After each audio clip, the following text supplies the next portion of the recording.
The rain in the Pacific Northwest didn't just fall, it possessed a relentless, rhythmic heartbeat that hammered against the living room window of Catherine Moore's isolated cabin. It was 2 a.m. The kind of hour where the rest of the world is wrapped in the quiet comfort of dreams. But for Catherine, it was just another shift in the long, unending watch of a soldier who had never truly come home. Catherine sat at the worn oak kitchen island, nursing a mug of black coffee that had gone cold an hour ago. She traced the rim of the ceramic cup with her index finger, her eyes fixed on the impenetrable darkness of the treeline outside. Underneath the oversized, faded gray flannel shirt she wore, a jagged, star-shaped scar sat just below her left collarbone, a parting gift from a sniper's 7.62 caliber round in a dusty valley thousands of miles away. She was 34 years old, a former Marine reconnaissance specialist, a decorated veteran, and now, the most terrifying title of all, a single mother.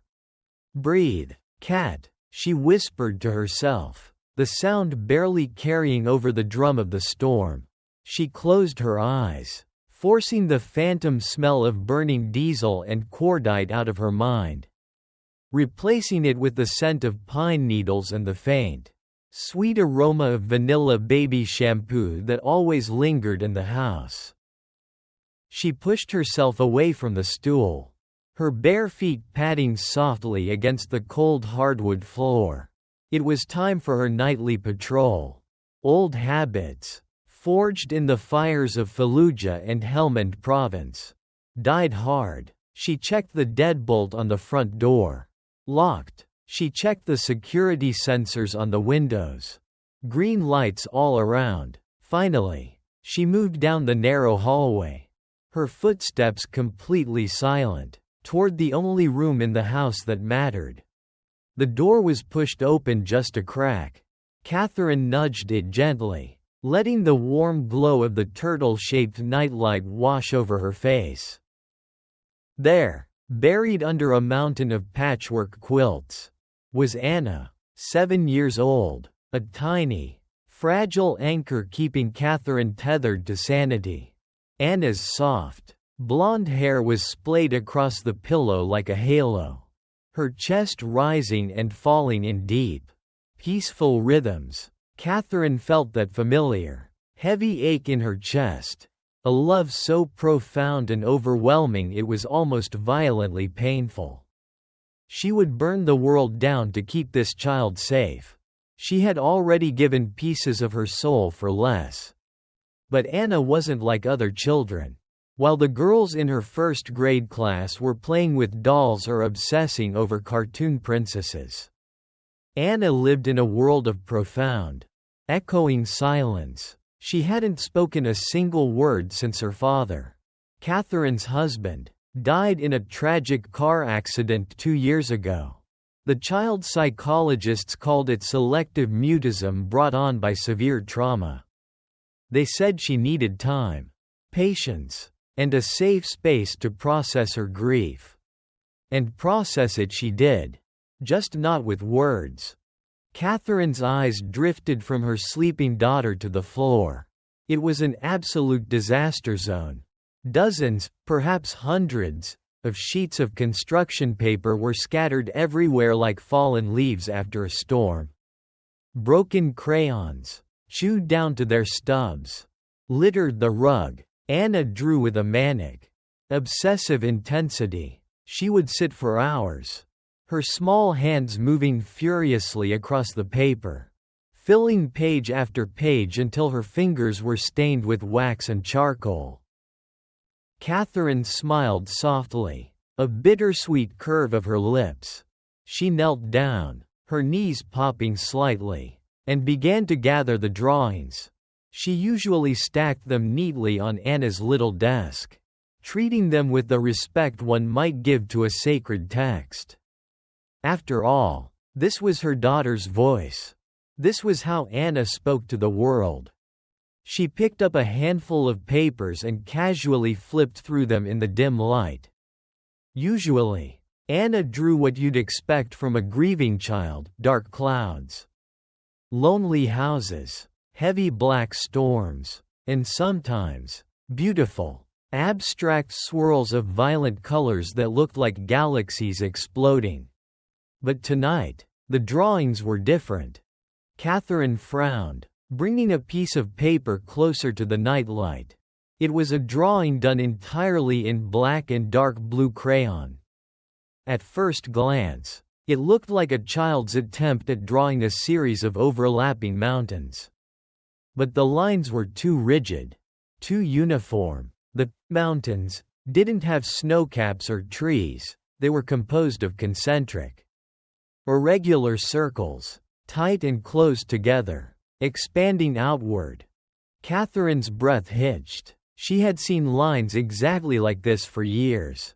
They weren't mountains. They were topographical elevation contours. "What in the world?" she murmured, her pulse beginning to quicken. She quickly gathered the rest of the papers and hurried back to the kitchen.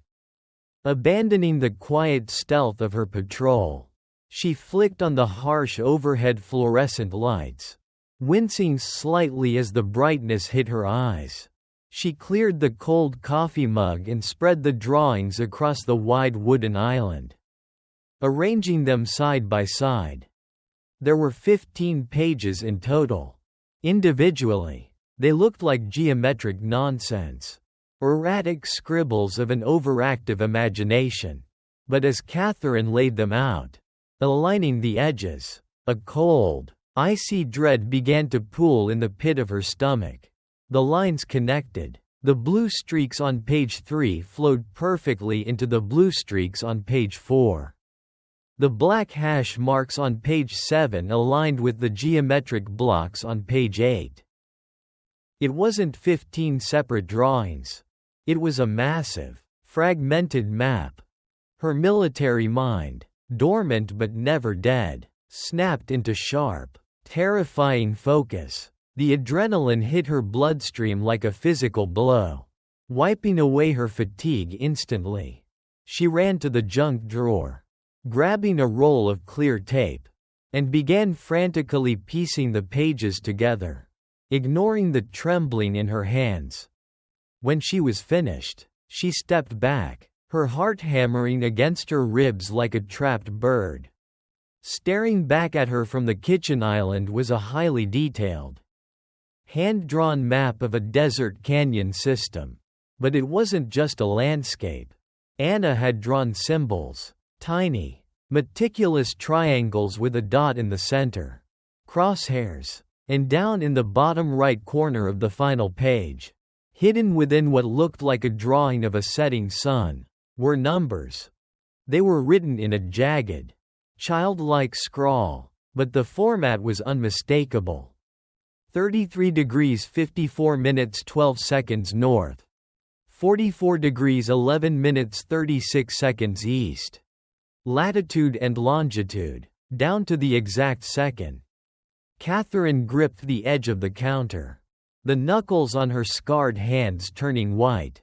The air in the kitchen suddenly felt too thin to breathe.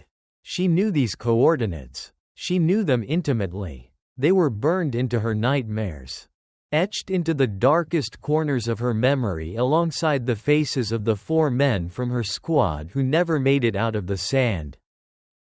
3 years ago, Operation Cerberus, a highly classified, off-the-books extraction mission deep in hostile territory. Their objective wasn't to rescue a person, but to secure a payload, a cache of experimental, next-generation kinetic weaponry that had fallen off a truck and ended up in the hands of a dangerous warlord. But it was a setup, an ambush. Her team was slaughtered. Catherine barely escaped with her life, and the weapons cache vanished into thin air. The military buried the incident. The cache was officially declared lost, a ghost story whispered among special ops circles. Millions of dollars of untraceable, Devastating firepower. Lost to the wind. Until tonight. Until it appeared in crayon on the kitchen counter of a cabin in Washington state. How? Catherine breathed, the word hanging in the sterile light. Anna, baby, how could you possibly know this? Anna had never been to the Middle East. Anna had never seen Catherine's classified mission files, they didn't even exist anymore. Anna didn't know what a topographical map was, let alone how to calculate military-grade geographic coordinates. A sudden, sharp crack of thunder rattled the windows, causing Catherine to jump. She looked up, staring at her own reflection in the dark glass of the kitchen window. The strong, capable woman staring back looked terrified. If Anna knew where the missing Cerberus cache was, who else knew? The realization hit her like a freight train. The accident that took her husband's life 2 years ago. The brake line failure on a straight, dry road. She had accepted the police report. She had been too deep in her own grief and PTSD to question it. But what if it wasn't an accident? What if the past she thought she had buried in the sand had followed her home? What if her husband had stumbled upon something he shouldn't have? And now, whatever it was, it had transferred to Anna? Suddenly, the silence of the cabin felt different. It no longer felt peaceful. It felt expectant, like the held breath of a sniper before the trigger is pulled. Catherine moved instinctively. She didn't think, she reacted. She ran to the hall closet, pushing past winter coats and rain boots, her hand finding the false panel at the back. She pressed the hidden latch, and the panel swung open, revealing a matte black steel biometric safe. She pressed her thumb to the scanner. A soft beep, and the heavy door unlatched. Inside rested a customized Glock 19, 2 spare magazines, and a tactical combat knife. The tools of a trade she swore she had left behind. She grabbed the pistol, the cold, familiar weight of it grounding her. She racked the slide, chambering a round with a sharp, metallic clack that echoed loudly in the quiet house. She walked back to the kitchen, her eyes scanning every shadow, every corner. She looked down at the map her innocent, silent daughter had drawn. The coordinates glared up at her. A death sentence written in wax. "They're coming," Catherine whispered to the empty room, her jaw setting into a hard, unforgiving line. The mother disappeared, and the Marine took her place. Let them try. From down the hallway, the floorboards gave a soft, subtle creak. Catherine raised the weapon, aiming it down the dark corridor. The storm raged outside, but inside, the real war had just begun. The Glock 19 felt impossibly heavy in Catherine's hands. Her breathing was shallow, controlled, pulling oxygen into her lungs through her nose to make absolutely no sound. Every muscle in her body was coiled tight, ready to unleash lethal force. Creak. There it was again, closer this time, just past the threshold of the hallway, where the shadows pooled into an abyss. Catherine's finger rested lightly on the trigger guard, her eyes straining in the dim light spilling from the kitchen. A tiny figure stepped out of the darkness. Catherine violently jerked the muzzle of the gun toward the ceiling, her heart slamming against her ribs so hard she tasted copper in her mouth. It was Anna. She stood there in her oversized, faded pink pajamas, clutching a threadbare stuffed rabbit by one ear. Her large, expressive blue eyes were wide, staring at the gun in her mother's hand. She didn't scream. She didn't cry. The silence that trapped her voice seemed to swallow her fear. "Oh, God, Anna," Catherine exhaled, a shuddering breath that threatened to turn into a sob. She quickly engaged the safety and tucked the weapon into the waistband at the small of her back. Out of sight. She crossed the distance between them in 2 strides, dropping to her knees and pulling her daughter into a fierce embrace. Anna was trembling, whether it was from the cold floor, the roaring thunder outside, or the sight of her mother wielding a firearm. Catherine couldn't be sure. "I'm sorry, baby. I'm so sorry," Catherine whispered into Anna's soft blonde hair, rocking her gently. "Mommy just got spooked by the storm. That's all. It's just the storm." Anna pulled back slightly. She reached out with a small, wax-stained finger and touched the center of Catherine's chest, right over her wildly beating heart. Then, she looked past Catherine, her eyes fixing dead on the kitchen island where the taped-together map lay under the harsh fluorescent light. A chill raced down Catherine's spine. Anna wasn't looking at the map with the confusion of a child who had drawn something by accident. She was looking at it with a chilling, solemn understanding. Before Catherine could process the implication, a sharp, electronic chirp shattered the quiet of the cabin. Catherine's head snapped toward the wall in the living room. The security panel, the glowing green light indicating the perimeter sensors were active, suddenly flickered, turned amber, and then died completely. Total system failure. Not a power outage. The lights in the kitchen were still humming. Someone had just cut the hard line. The transition from terrified mother back to marine recon was instantaneous. The maternal warmth vanished from Catherine's eyes, replaced by a cold, calculating predator's stare. She had less than 60 seconds. "Anna, look at me," Catherine commanded, her voice dropping an octave, losing all its comforting softness.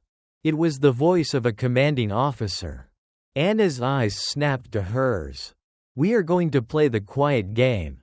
Right now. You are the champion of the quiet game. Understand?"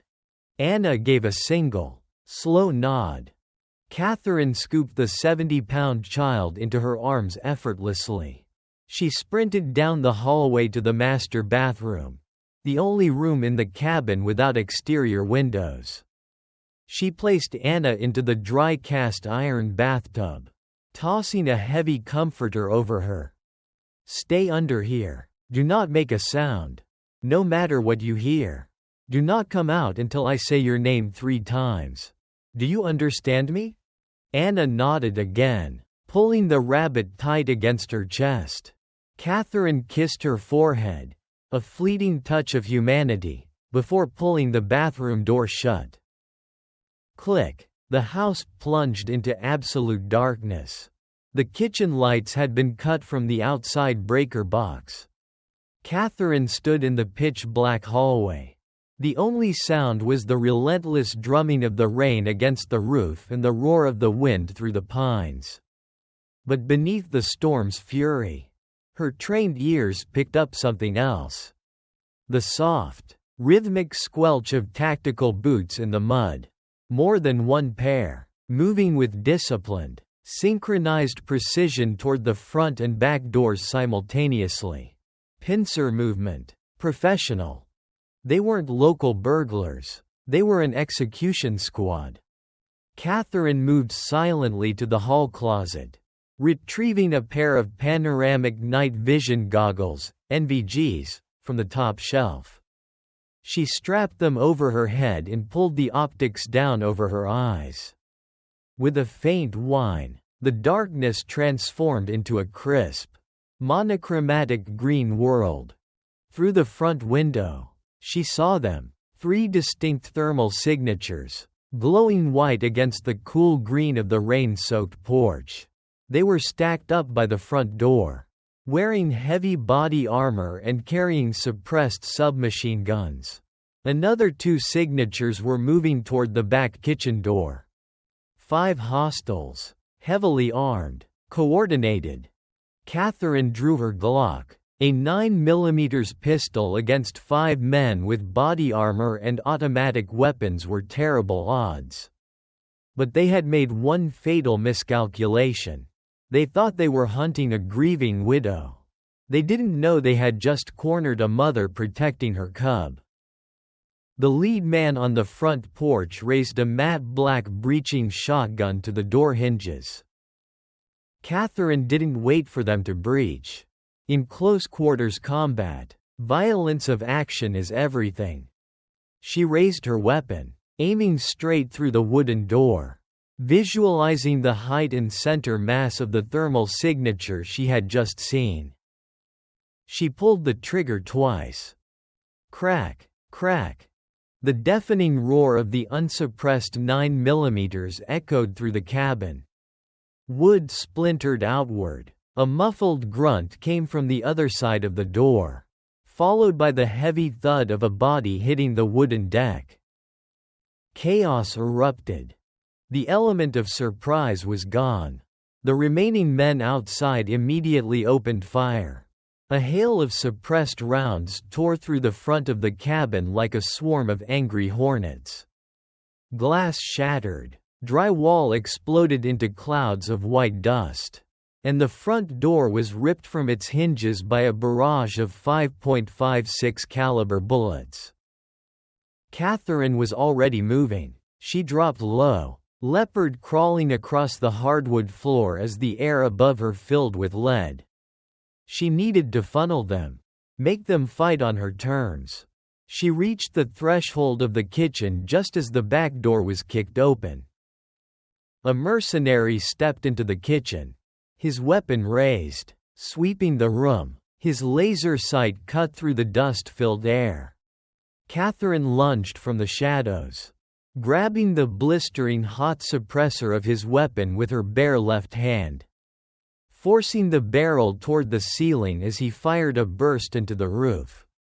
With her right hand, she drove the pommel of her combat knife hard into the soft gap between his helmet and body armor, striking the carotid artery. He went down silently, gargling in the dark. Target is hostile. I repeat, target is heavily armed. A voice barked over a radio from the front porch.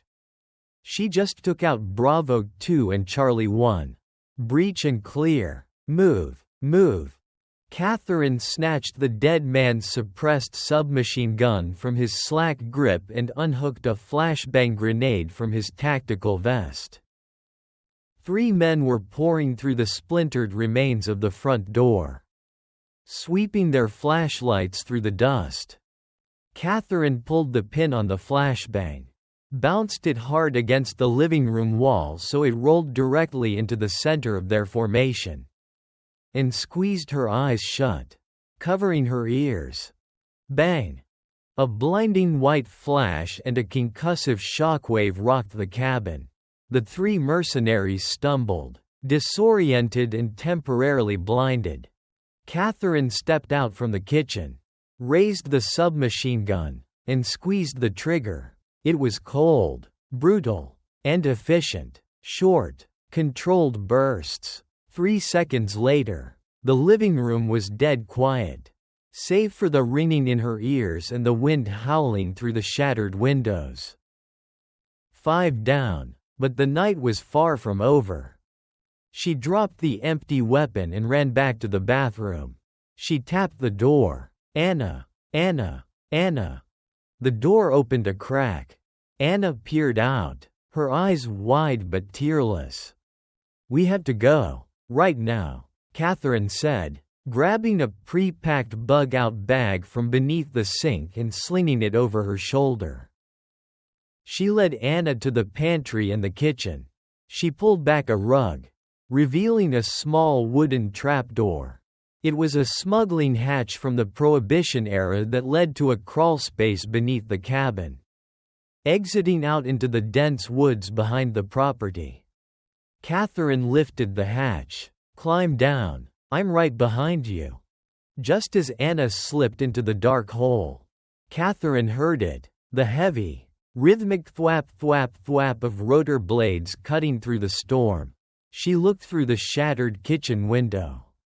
Hovering just above the tree line, a quarter-mile away, was a blacked-out tactical helicopter.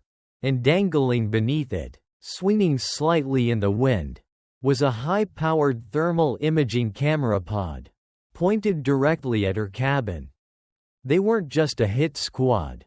This was a military-grade operation. And they were already tracking her every move. Catherine dropped into the hole, pulling the heavy trapdoor shut above them, plunging them into the damp, earthy darkness of the crawlspace. The ghosts of her past had finally caught up, and they had brought an army. The crawlspace beneath the cabin was a claustrophobic nightmare of damp earth, exposed plumbing, and the suffocating smell of mildew. For a normal civilian, it would be a panic-inducing tomb. For Catherine, it was a tactical artery. She crawled on her elbows and knees, the heavy bug-out bag scraping against the floor joists above. Anna was right in front of her, moving with surprising agility, her small hands sinking into the cold dirt. She still clutched the stuffed rabbit in one arm, dragging it through the muck like a wounded comrade. Above them, the cabin floorboards groaned and snapped. Heavy, frantic footsteps pounded through the kitchen they had just evacuated. Muffled shouts in a language Catherine couldn't immediately identify. Russian? No. Serbian. Maybe, echoed through the wood. They had found the dead men. They would find the trapdoor next. Keep moving, Anna. Don't stop, Catherine hissed, her breath pluming in the frigid air of the tunnel. They reached the end of the crawlspace, a wooden grate covered in dead blackberry brambles that exited out into the dense, old-growth forest behind the property. Catherine pushed the grate open, ignoring the sharp thorns tearing at her knuckles. She hoisted Anna out into the freezing downpour and scrambled upright behind her. The storm was a wall of water, washing away any immediate scent, but it wouldn't hide their heat. Thwap thwap thwap thwap. The rhythmic beating of the helicopter rotors was deafening now. The black bird banked sharply over the tree line, its nose angled down. A massive, blinding white searchlight suddenly ignited, slicing through the rain and pine branches like a physical blade, sweeping the forest floor barely 50 yards away. But it wasn't the white light Catherine feared. It was the FLIR, the forward-looking infrared camera mounted beneath the nose. In the freezing rain, two warm human bodies running through the 40-degree woods would glow on the pilot's monitor like Roman candles on the 4th of July. Down, Catherine grabbed the back of Anna's pajama top and yanked her flat against the muddy earth behind a massive, rotting cedar log. The spotlight swept over their position, illuminating the heavy rain in stark, blinding streaks of white, then moved on. But the chopper didn't leave. It began a slow, deliberate grid search. They have thermals, Catherine whispered to herself, the grim reality setting in. Running was suicide. They needed to mask their heat signatures. And they needed to do it immediately. She scanned the darkness through her night vision goggles. 100 yards to their left, at the bottom of a steep ravine, was Miller's Creek. In the summer, it was a babbling brook. Tonight, bloated by the storm, it would be a raging, freezing torrent of mountain runoff. It was their only chance. Anna, look at me, Catherine said, gripping her daughter's narrow shoulders. Rain plastered Anna's blonde hair to her face. She was shivering violently, her lips taking on a dangerous bluish tint. I need you to be braver than you have ever been. We are going to slide down this hill into the water. It's going to be very cold. But you have to hold onto my neck and never let go. Do you understand? Anna looked terrified, but she gave that same slow, solemn nod. Catherine hoisted the heavy bug-out bag high on her back, pulled Anna securely against her chest, and wrapped her arms tight around the little girl. Without another word, she pushed off the edge of the ravine. They slid down the steep, muddy embankment in a chaotic tangle of limbs, sliding through slick pine needles, snapping dead branches, and churning mud. Catherine used her boots to brake, fighting to keep them from tumbling head over heels. They hit the bottom with a jarring splash. The water of Miller's Creek was instantly agonizing. It was barely above freezing. A shocking, breath-stealing cold that felt like a million tiny needles piercing their skin. Catherine gasped, instantly submerged to her waist. She felt Anna's entire body go rigid against her in shock.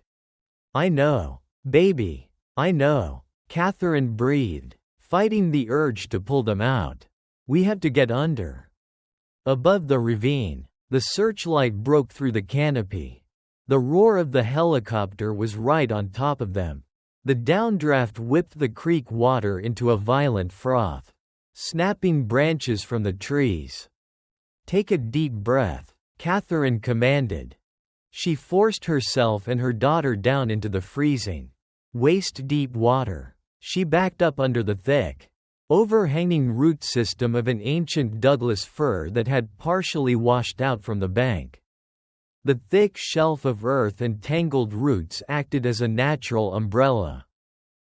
Catherine grabbed handfuls of the thick, gelatinous gray river mud and began furiously smearing it over Anna's exposed face, neck, and hair. Then she did the same to herself, covering the exposed skin on her hands and face.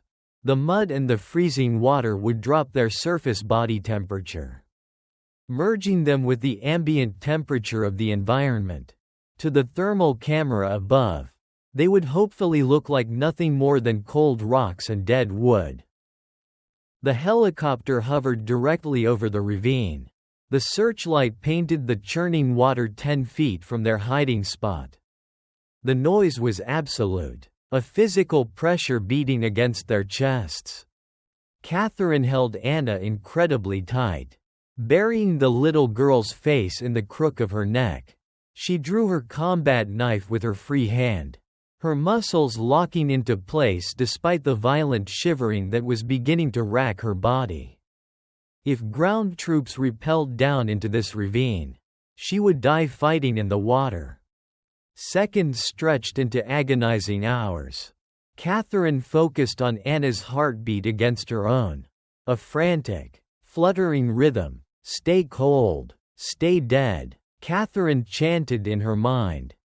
Suddenly, a voice crackled over a loudspeaker from the helicopter, distorted by the rotor wash and the storm. "Ground elements. Viper 1, negative contact in Sector 4. Thermal is clean. They must have a vehicle. Widen the perimeter to the main highway." The helicopter pitched forward. The deafening roar began to recede, the blinding spotlight moving away, tracking east toward the main logging road. They had bought themselves a window. A very small one. Catherine didn't wait. Hypothermia was now as big a threat as the men with guns. She hauled them out of the creek, her limbs feeling heavy and sluggish, unresponsive from the biting cold. Anna was completely silent, her teeth chattering violently, her grip on her mother weak. "Almost there, sweetie. Hang on," Catherine grunted, forcing her frozen legs to move. She abandoned the stealthy, slow movements of a soldier and moved with desperate speed. They scrambled up the opposite side of the ravine, pushing through a dense thicket of ferns for another half-mile until they reached an old, abandoned logging access road. Hidden beneath a massive, camouflaged tarp, tucked away behind a rusted-out logging skidder, was Catherine's insurance policy. She ripped the tarp away, revealing a dark mag green 1987 Ford Bronco. It was ugly, loud, and completely devoid of modern electronics. No GPS, no OnStar, no computer chips that could be tracked or hacked. Just raw, mechanical, Detroit steel. She unlocked the heavy door, threw the bug-out bag into the back, and placed Anna in the passenger seat. Catherine stripped off Anna's soaked, muddy pajama top, wrapping her tightly in a thick wool, military-issue blanket from the back seat. "You did so good, Anna. You did so good," Catherine said, her voice shaking from the cold. She turned the key. The Bronco's massive V8 engine roared to life on the first try. A beautiful, throaty rumble. Catherine slammed it into four-wheel drive and slammed her foot on the gas. The heavy truck fishtailed in the mud before finding traction, tearing down the unlit logging road into the pitch-black heart of the mountains. As the heater finally began to blast warm air into the cab, Catherine glanced at the rearview mirror. The glow of her burning cabin, barely visible through the trees, painted a faint orange smear against the stormy sky. Her home was gone. Her quiet life was gone.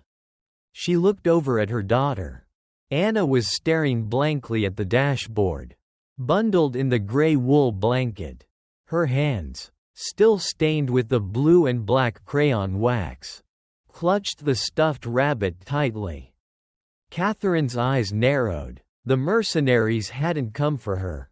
They didn't even know she was a Marine until she started shooting back. They had come for the coordinates. They had come for the child who somehow knew the deepest, darkest secret of the United States military. "Who did you talk to? Anna?" Catherine whispered to the dark windshield. "And how are we going to stay alive long enough to find out?" The Bronco plunged deeper into the night, leaving the burning past behind, racing toward a terrifying, unknown horizon. The rhythmic, mechanical thwack-thwack of the Ford Bronco's windshield wipers was the only sound inside the cab.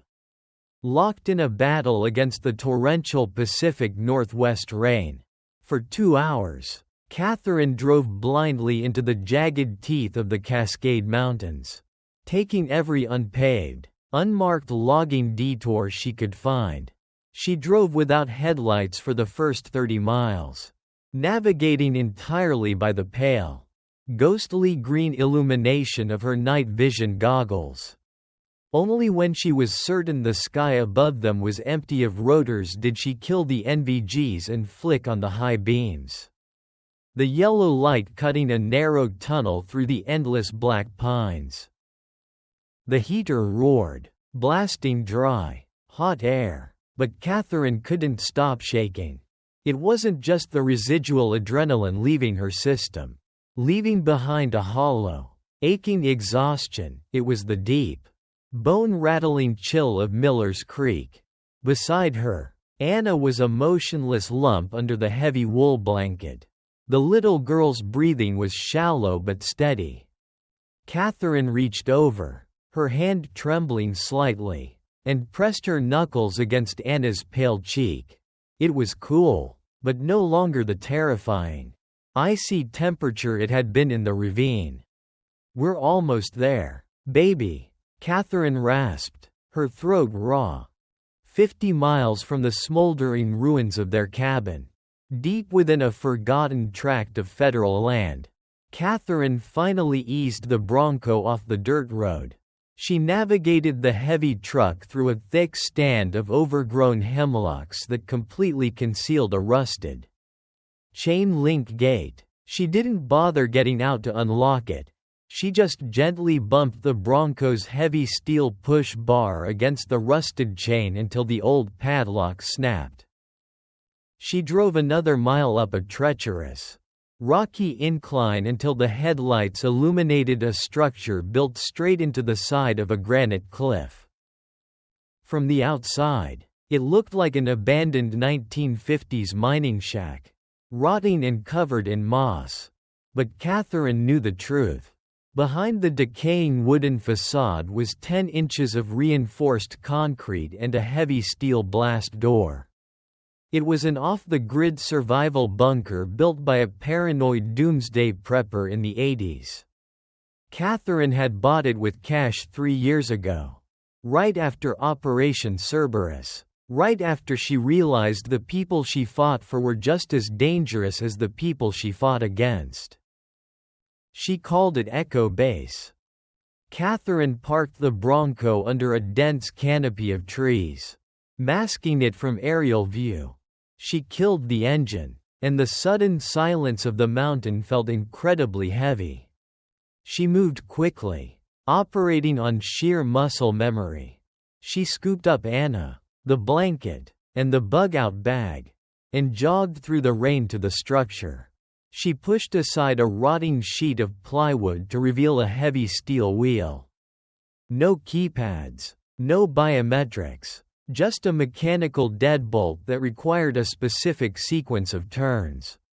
With a heavy groan of metal on metal, the heavy door swung open. The air inside was stale, smelling of dust, dried concrete, and stored propane. Catherine hid a battery-powered lantern just inside the threshold. The harsh white light illuminated a sparse, utilitarian room. A military-style cot, a cast-iron wood stove, shelves stacked with MREs, meals ready to eat, and 5-gallon jugs of purified water. It wasn't home, but it was impenetrable. She laid Anna gently on the cot. The little girl's eyes fluttered open, blinking against the harsh light. She looked around the concrete bunker, her expression unreadable, and pulled her stuffed rabbit tighter against her chest. "Okay, let's get you warm," Catherine said, her voice softer now, stripping away the soldier to bring back the mother. She worked efficiently, shedding her own soaking wet tactical gear and throwing on dry fleece thermals from a waterproof bin. She did the same for Anna, gently peeling off the muddy, freezing pajamas and dressing her in an oversized, dry gray sweatshirt and sweatpants. She wrapped her daughter in 2 dry sleeping bags and fired up a small, silent propane buddy heater, pointing it directly at the cot. Finally, the shivering stopped. Catherine collapsed onto a plastic crate opposite the cot, burying her face in her hands.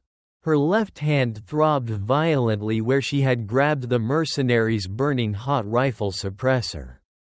The skin across her palm was blistered and raw. She ignored the pain, just as she ignored the terrifying reality of what had just happened. 5 dead men in her house. A military hit squad. Her life, erased in a single night. She looked up at Anna. The 7-year-old was staring at her. Those wide, blue eyes filled with an ancient, silent sorrow. "I'm not mad at you, Anna," Catherine whispered, leaning forward, resting her elbows on her knees. "I'm not, but you have to know. Those men tonight, they came because of what you drew." Anna didn't flinch. She just slowly reached into the pocket of the wet, muddy pajama pants Catherine had tossed on the floor. Her small hand emerged, holding something tightly. Catherine frowned. She reached into her bug-out bag. Before fleeing the kitchen, she had managed to shove the taped-together crayon map into a waterproof map case. She pulled it out now, unfolding the crinkled, wax-stained papers on the floor between them. The coordinates, 33 degrees 54 minutes 12 seconds north, 44 degrees 11 minutes 36 seconds east, stared back at her like a curse. Anna slid off the cot, the sleeping bag dragging behind her like a royal cape. She walked over to the map and knelt beside her mother. Slowly, she opened her small fist. Resting in her palm was a silver dog tag. Catherine's breath hitched. Her heart, which had finally started to slow down, slammed against her ribs. She recognized the ball chain. She recognized the dull gleam of the metal. She reached out with a trembling, blistered hand and picked it up. It wasn't military issue. It was a custom medical alert tag. On the front, it bore a simple engraving, David Moore. Penicillin allergy. It was her dead husband's tag. The one he never took off. The one he was supposedly wearing when his car went off the cliff in the rain 2 years ago. "Where did you get this?" Catherine's voice was barely a whisper. The air in the bunker suddenly felt suffocating. The police had given her David's personal effects in a plastic bag after the crash. His wedding ring, his shattered watch, his wallet, but the tag had been missing. They said it must have been lost in the wreckage. Anna pointed a tiny finger at the back of the tag. Catherine flipped the silver metal over. Her blood ran cold. Scratched into the back of the metal.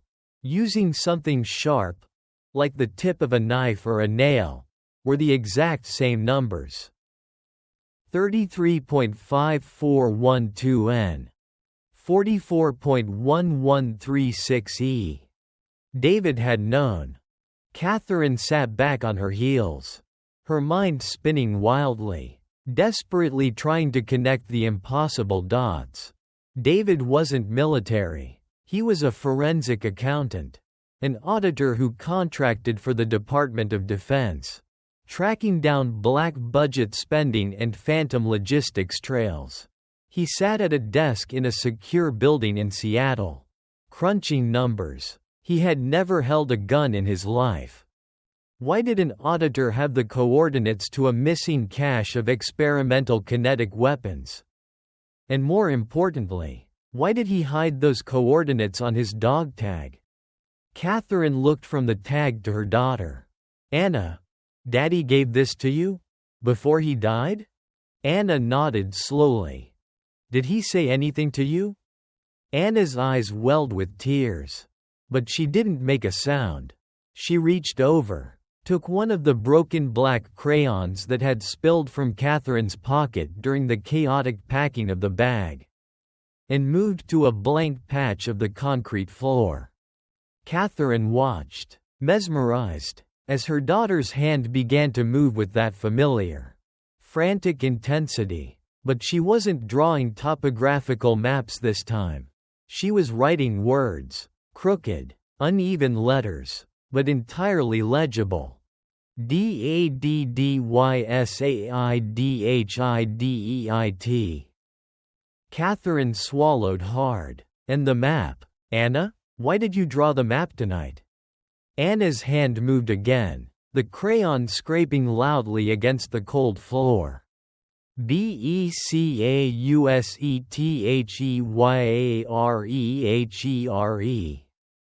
"Who?" Catherine pressed, her voice urgent. "Who is here?" Anna stopped. She looked up at her mother. A single tear cutting a track through the dried mud on her cheek. Then, she drew a single, distinct shape on the concrete. It was a triangle, bisected by a lightning bolt. Catherine felt the blood drain from her face. She felt a cold, phantom pain radiating from the star-shaped scar on her collarbone. It was the insignia of Vanguard Solutions, a shadow-tier private military company. The same PMC that was supposed to provide aerial support for Operation Cerberus 3 years ago. The same PMC that abandoned her squad in the sand, leaving them to die. David hadn't died in a tragic accident. He had been murdered, because he found the money trail. He found out Vanguard didn't just abandon the cash, they stole it. And before they killed him, he had passed the only piece of physical evidence, the location of the stolen weapons, to his completely silent 5-year-old daughter. Catherine slowly stood up, Her jaw clenched so tight her teeth ached. The grief that had haunted her for 2 years evaporated, burned away by a sudden, white-hot inferno of rage. They had killed her husband. They had slaughtered her squad. And tonight, they had tried to kill her child. She walked over to a heavy steel locker at the back of the bunker and spun the combination lock. She pulled the door open, revealing an arsenal that would make a SWAT team envious. Assault rifles, body armor, breaching charges, and thousands of rounds of ammunition. "You did good, David," Catherine whispered to the ghosts in the room. She racked the bolt of an M4 carbine, the metallic clack sounding like a judge's gavel in the quiet bunker. "You hid it perfectly, but we're done hiding." She looked back at Anna, her eyes burning with a dangerous, lethal light.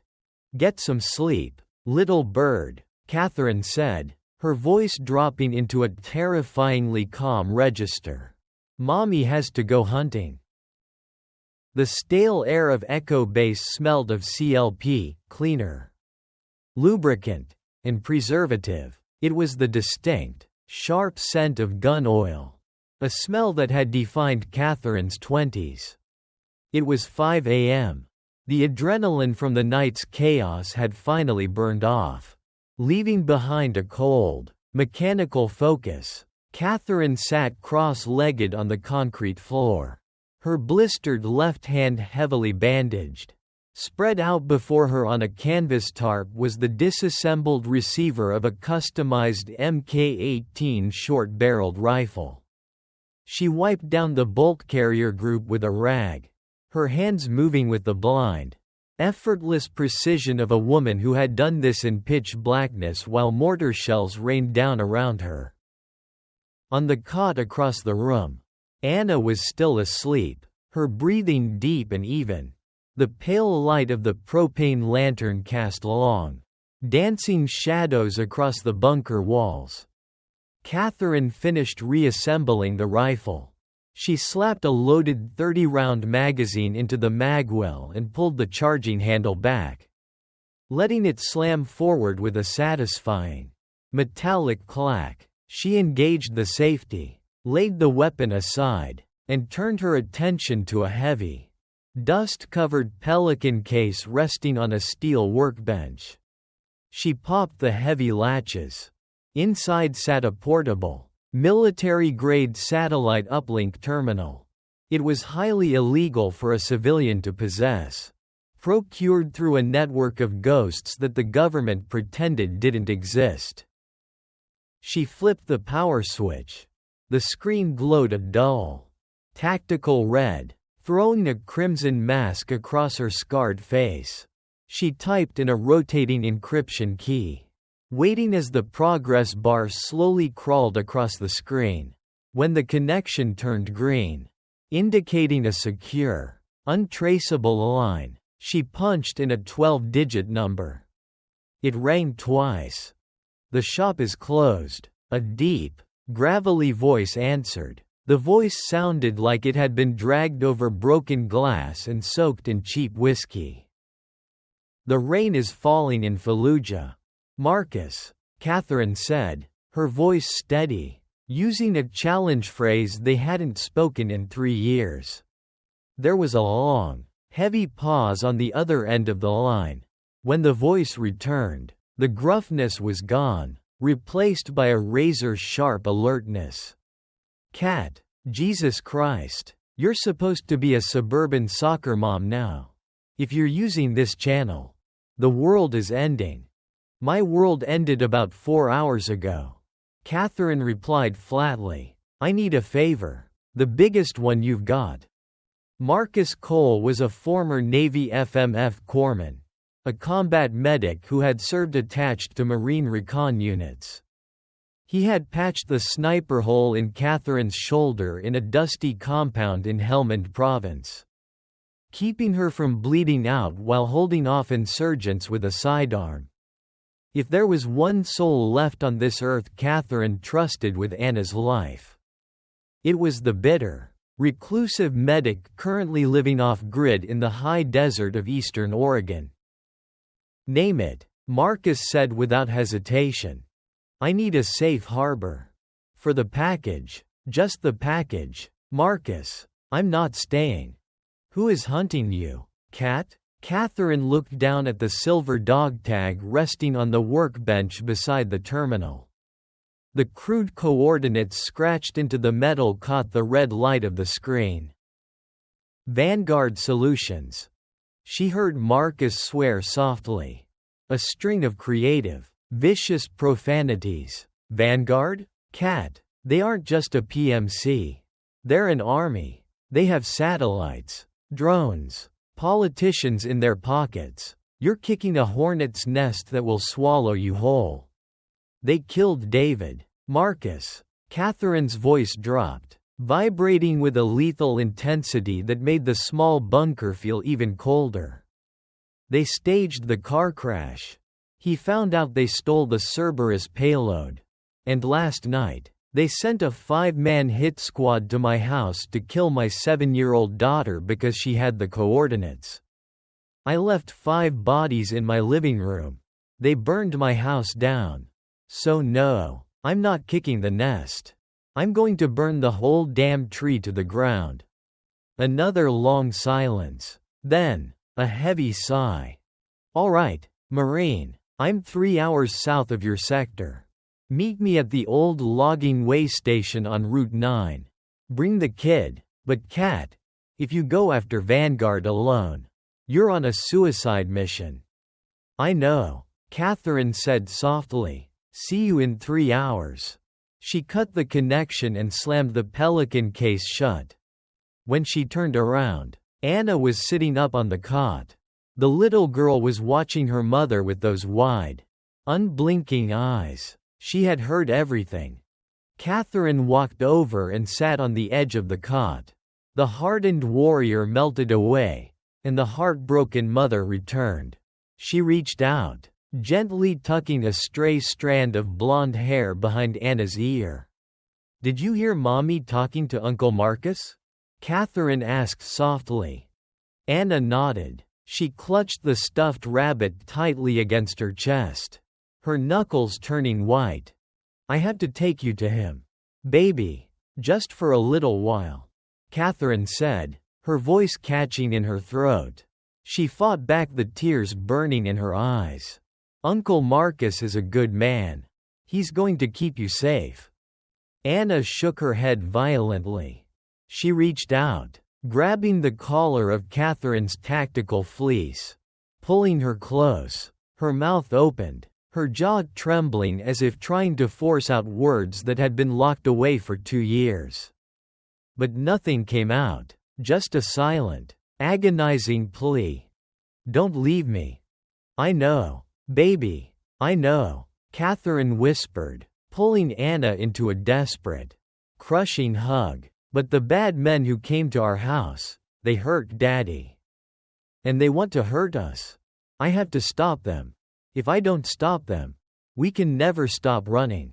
And I refuse to let you live your life in the dark. Catherine pulled back, looking deep into Anna's tear-filled eyes. She reached into her pocket and pulled out David's silver dog tag. She unclasped the ball chain and looped it securely around her own neck, dropping the cool metal beneath her shirt, right against the scar on her collarbone.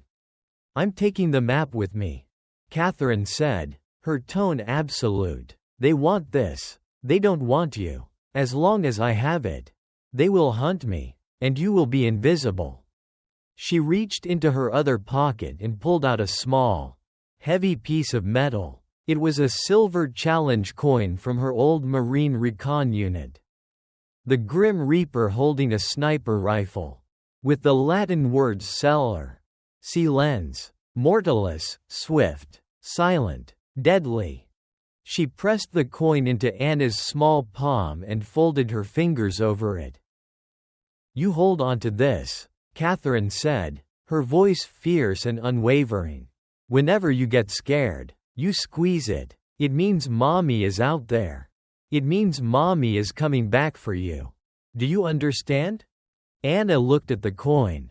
Then back up at her mother. The terror in her eyes slowly gave way to something else. Something she had inherited from the woman sitting in front of her. Resilience. Anna gave a single, firm nod. She slipped the heavy coin into the pocket of her oversized sweatpants. Good girl, Catherine breathed, kissing her forehead. Now, gear up. We move in 10. 30 minutes later, the heavy steel door of Echo Base groaned shut. Locking from the inside, Catherine didn't take the Bronco. It was too big, too loud, and potentially compromised if Vanguard had managed to tag it with a tracker during the firefight. Instead, she wheeled out a modified, matte black electric dirt bike from a secondary storage bay. Silent, fast, and completely invisible to thermal imaging because it produced almost zero heat. She strapped the bug-out bag to the back, secured her rifle across her chest on a tactical sling, and lifted Anna onto the seat in front of her. Catherine handed her daughter a pair of oversized clear goggles to protect her eyes from the wind and rain. "Hold on tight, little bird," Catherine whispered. With a twist of the throttle, the electric bike surged forward with a high-pitched, barely audible whine. They shot out from under the camouflaged canopy and tore down the muddy mountain trail, cutting through the ghostly morning mist. Catherine Moore was leaving her life as a mother behind in the rain. When she returned from the desert of eastern Oregon, only the soldier would remain. Vanguard Solutions thought they had buried her in the sand 3 years ago. They were about to find out that some ghosts don't stay dead. And this one was heavily armed. The rain had finally stopped, leaving behind a thick, bone-chilling fog that clung to the towering Douglas firs like dirty cotton. Route 9 was a forgotten stretch of asphalt, winding through the dense timberland near the Oregon border. The electric dirt bike hummed silently, a dark phantom slicing through the mist. Up ahead, emerging from the gray soup, was the rusted skeleton of the old logging way station. Catherine slowed the bike, her eyes scanning the perimeter. Her thumb instinctively hovered over the selector switch of her rifle. The station consisted of a cracked concrete pad, a collapsed metal awning, and a small, decaying cinderblock office. Parked behind the cinderblock building, completely hidden from the main road, was a heavily modified, matte black Toyota Tacoma, standing leaning against the tailgate, holding a steaming thermos of coffee in one hand and a suppressed Sig MCX in the other. Was Marcus Cole. He looked exactly as he had 3 years ago, only rougher. He wore a faded flannel shirt over soft-shelled tactical pants, his massive frame broad and imposing. A thick, graying beard obscured half his face, but his eyes, sharp, calculating, and eternally tired, were unmistakably those of a seasoned combat medic who had seen too many good people die. Catherine killed the bike's engine and kicked down the stand. She unstrapped Anna and gently lowered her to the cracked asphalt. Marcus set his coffee down and walked over. He didn't smile. In their world, smiles were a luxury rarely afforded. He looked at Catherine, taking in the bruised exhaustion under her eyes, the blistered, bandaged hand, and the cold, dead stare of a Marine ready to go to war. "You look like hell, Cat," Marcus said, his gravelly voice dropping to a low rumble. "It's been a long night, Doc," Catherine replied, her voice equally flat. Marcus shifted his gaze down to the tiny girl clinging to Catherine's leg. Anna stared back at the giant of a man, her wide blue eyes unblinking. She didn't hide behind her mother. but her grip on Catherine's tactical fleece was white-knuckled. Marcus slowly knelt down, resting his rifle on the ground, until he was eye level with the 7-year-old. He didn't speak to her like a child. He spoke to her like a survivor. "You must be Anna," Marcus said softly. "Your mom has told me a lot about you." "My name is Marcus. I'm an old friend." Anna didn't say a word. She just stared. Then, slowly, she reached into the pocket of her oversized sweatpants and pulled out the heavy silver challenge coin Catherine had given her. She held it out on her flat palm, presenting it to Marcus like a badge of safe passage. Marcus looked at the coin. Seller. See lens. Mortalus. He recognized it instantly. He reached under his own flannel shirt and pulled out a matching silver coin, worn smooth around the edges, hanging from a chain around his thick neck. "I see," Marcus whispered, a profound sadness flashing in his eyes. He looked up at Catherine, nodding once. "She's got your fire, Cat. I'll give her that. She's got David's brains, too," Catherine said, her voice catching just a fraction of an inch. She cleared her throat, forcing the emotion down. "Can you keep her off the grid? I've got a cabin 3 hours deep into the Willowa Mountains. No cell service, no internet, heavily fortified. She'll be a ghost," Marcus assured her. Standing back up, he walked to the cab of his truck and pulled out a heavy, waterproof Pelican case. Tossing it to Catherine, she caught it with her good hand. "What's this?" Catherine asked. "Your hunting license," Marcus grunted. "You said Vanguard killed David over a money trail. I made some calls on the satellite phone while I was waiting. If an auditor like David found a discrepancy big enough to get him killed, he didn't find it on a battlefield. He found it in a server." Catherine opened the case. Inside was a sleek, encrypted laptop, a stack of untraceable burner phones, and 3 USB drives. Vanguard has a regional logistics hub disguised as a corporate data center in Bellevue, Washington, Marcus explained, pulling up a satellite image on a ruggedized tablet. "It's where they process the payroll and shell company transactions for their Black Ops contracts. If there's a digital paper trail linking the stolen Cerberus payload to David's murder, it's in that building." Catherine stared at the blueprint on the screen. The building was a fortress. Keycard access, armed private security, closed-circuit cameras on every corner. "It's heavily guarded," Marcus warned. "You breach that facility, you're not fighting a 5-man hit squad in the woods. You're taking on an entire corporate army in the middle of a city." "I don't need to fight them all," Catherine said, her eyes narrowing as a plan began to form. "I just need to find the server room, download David's files, and find out exactly who ordered the hit. Once I have a name, the rest is just pulling the trigger." Marcus sighed, running a hand through his graying hair. "You're insane, Cat. You know that, right? I'm a mother who lost her husband and almost lost her child. Sanity left the building a long time ago." Catherine turned back to Anna. This was it, the moment she had been dreading since they left the bunker. She dropped to her knees on the wet concrete, pulling her daughter into a desperate, crushing embrace. "Listen to me, little bird," Catherine whispered, her voice trembling, tears finally breaking free and mixing with the cold mist on her face.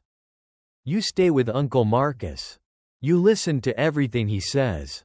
You are brave, and you are strong. I am going to fix this. I promise you. I will come back for you." Anna wrapped her small arms tightly around Catherine's neck, burying her face in the crook of her mother's shoulder. She squeezed the silver challenge coin in her fist so hard it bruised her palm. She didn't cry, but her silence screamed louder than any sob. Catherine pulled away, kissing Anna's forehead one last, lingering time. She stood up, refusing to look back. If she looked back, she knew she wouldn't be able to leave. She walked over to Marcus. If I don't check in within 48 hours, I take her across the border to Canada. She disappears. I know the drill. Cat. Marcus interrupted, his voice thick with unsaid emotion. Give him hell, Marine. Count on it. Catherine swung her leg over the electric dirt bike. She engaged the motor, the silent machine coming to life beneath her. She pulled the tactical goggles over her eyes, hiding the tears. With a twist of the throttle, Catherine Moore shot forward, disappearing back into the thick, gray fog. She wasn't driving blindly anymore. She had a destination. She had a target. Bellevue, Washington. The storm in the mountains was over. But the hurricane Catherine was bringing to Vanguard Solutions had just begun. Bellevue, Washington, was a monument to clean, corporate money. Sleek towers of glass and steel pierced the ever-present gray clouds, reflecting the endless drizzle of the Pacific Northwest. To the average pedestrian, the skyline was a symbol of tech boom prosperity. To Catherine Moore, sitting behind the wheel of a stolen, unassuming silver Honda Civic, it was a target-rich environment. She was parked half a block away from the Vanguard Logistics building. It didn't look like the headquarters of a shadow-tier mercenary army. It looked like a mundane data processing center. Polished granite steps, floor-to-ceiling tinted windows, and a subtle, brushed steel logo above the revolving doors. But Catherine wasn't looking at the architecture, she was looking at the security parameters. She had spent the last 12 hours watching, memorizing the patrol rotations of the armed guards in the lobby, timing the shift changes, and identifying the blind spots in the overlapping fields of the exterior PTZ, pan-tilt-zoom, cameras. Marcus was right. A frontal assault was suicide. She needed a ghost's touch. Catherine glanced at her reflection in the rearview mirror. The battered, exhausted mother from the mountains was gone.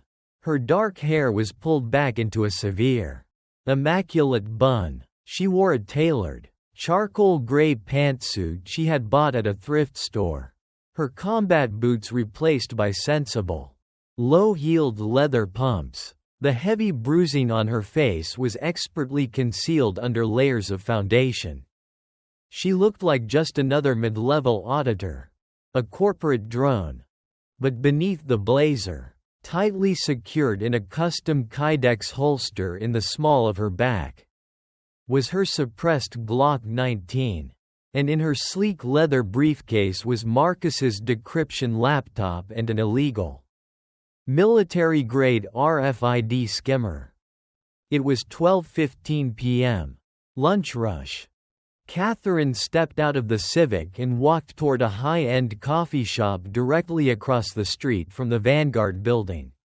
She had identified her mark an hour ago, a young, nervous-looking network engineer wearing a Vanguard lanyard, currently waiting in line for a macchiato. She slipped into the cafe, blending seamlessly into the sea of suits and laptops. She moved with deliberate, casual grace, positioning herself directly behind the engineer. She pressed her leather briefcase casually against his hip for exactly 3 seconds. Inside the briefcase, a small green light blinked rapidly, then turned solid. The skimmer had just stolen the encrypted data from his keycard. "Excuse me," Catherine said, offering a polite, apologetic smile as she stepped around him.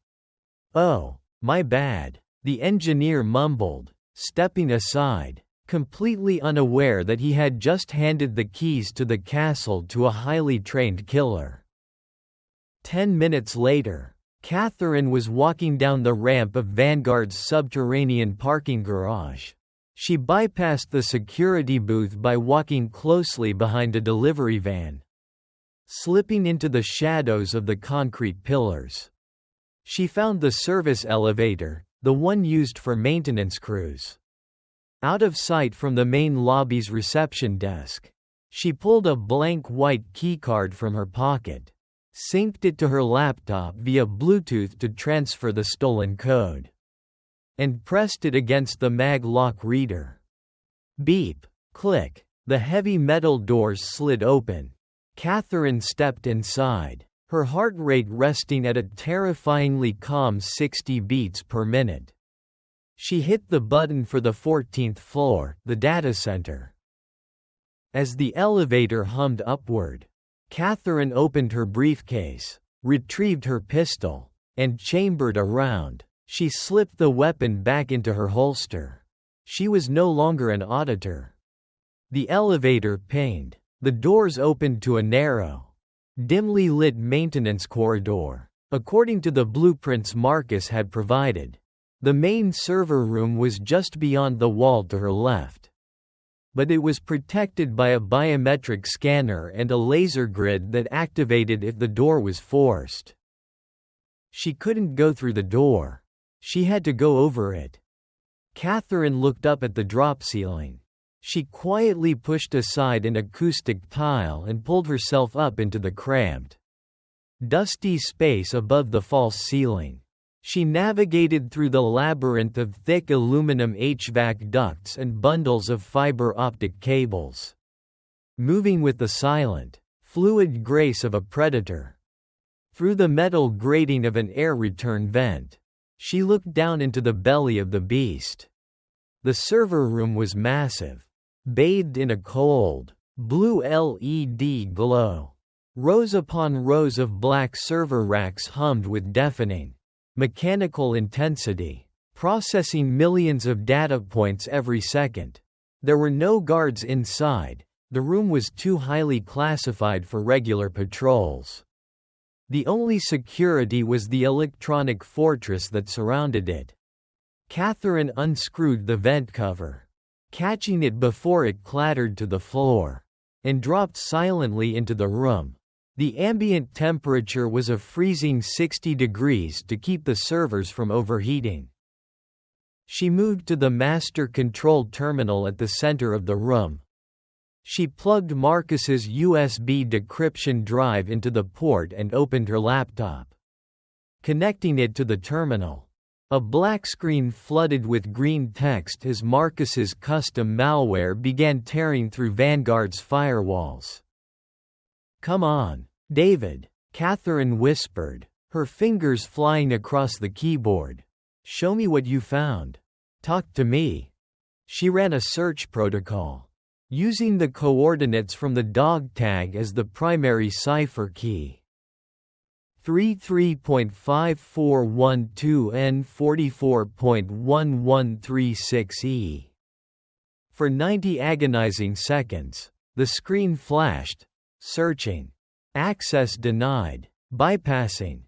Then, a hidden partition in the server cracked open. A single folder appeared on the screen, buried beneath layers of ghost company payrolls and dummy logistics reports.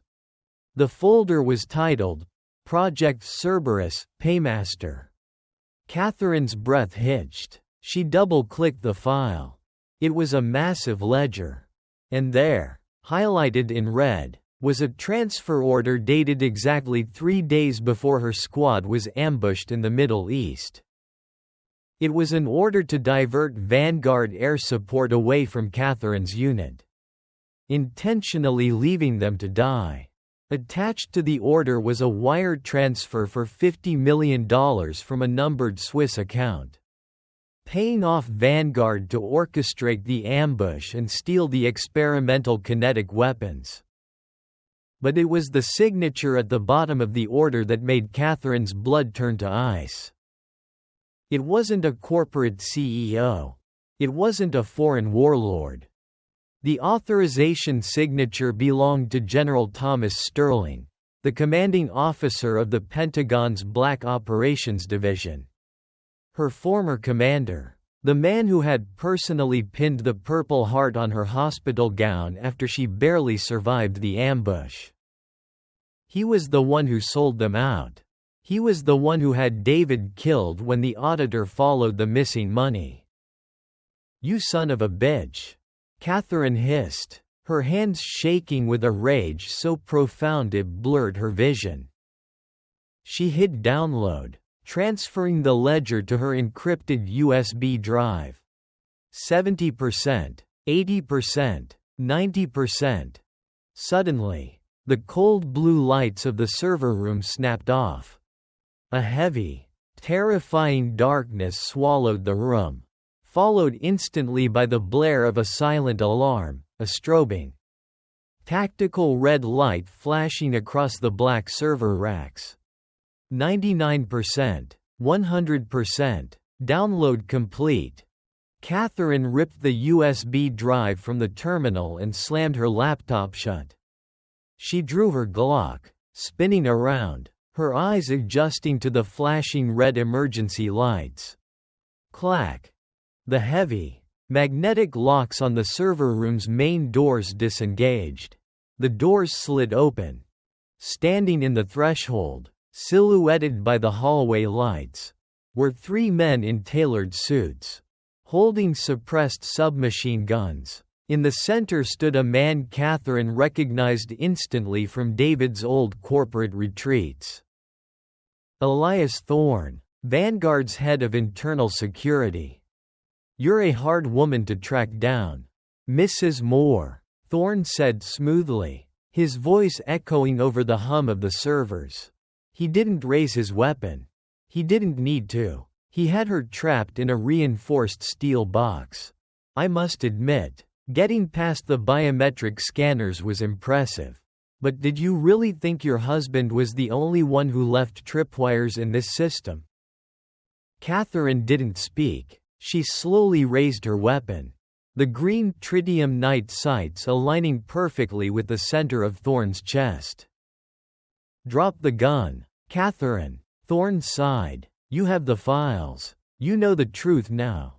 General Sterling is a very powerful man. If you surrender the drive, I can promise you a quick death. If you fight, we will find your daughter. And we will not be gentle." At the mention of Anna, the last shred of humanity in Catherine Moore vanished. The mother died, leaving only the executioner. Catherine didn't lower her weapon. Instead, she smiled, a cold, chilling smile that made even the hardened mercenaries in the doorway take a subconscious step back. "You're making a tactical error, Thorne," Catherine said, her voice a deadly, calm whisper that cut through the alarm. Thorne frowned. "And what is that? You brought 3 men to kill a Marine recon specialist in close quarters." Catherine's finger tightened on the trigger. "You should have brought an army." The strobe lights flashed red, plunging the room into darkness for a split second. When the lights flashed back on, Catherine was gone. Red, black, red, black. The emergency strobe lights fractured the server room into split seconds of violent, bleeding color, followed instantly by pitch black nothingness. It was a disorienting, nauseating visual stutter for Elias Thorne and his 2 highly trained corporate mercenaries. The flashing lights were a severe tactical disadvantage. For Catherine Moore, it was a metronome for murder. Red, Thorne blinked, his eyes straining against the harsh glare. The space in front of the master terminal was empty. "Where the hell did she go?" he barked, his voice tight with sudden, uncharacteristic panic. "Spread out. Check your corners." Black. Catherine hadn't run horizontally. She had gone vertical. In the split second of darkness, she had leapt onto the side of a 9-foot-tall server rack, her combat-booted toes finding the narrow steel lips of the chassis. her fingers hooking into the ventilation grates. She scrambled upward with the terrifying, silent speed of a predatory spider. Red. The two mercenaries stepped into the narrow aisles between the humming black monoliths. Their suppressed weapons raised, sweeping the floor. They were looking for a woman in a gray pantsuit trying to slip past them. Black. Catherine drew her combat knife with her left hand, the blade coated in a matte black non-reflective finish. She held her suppressed Glock 19 in her right. She was perched directly above the mercenary on the left flank. Red. The mercenary passed directly beneath her.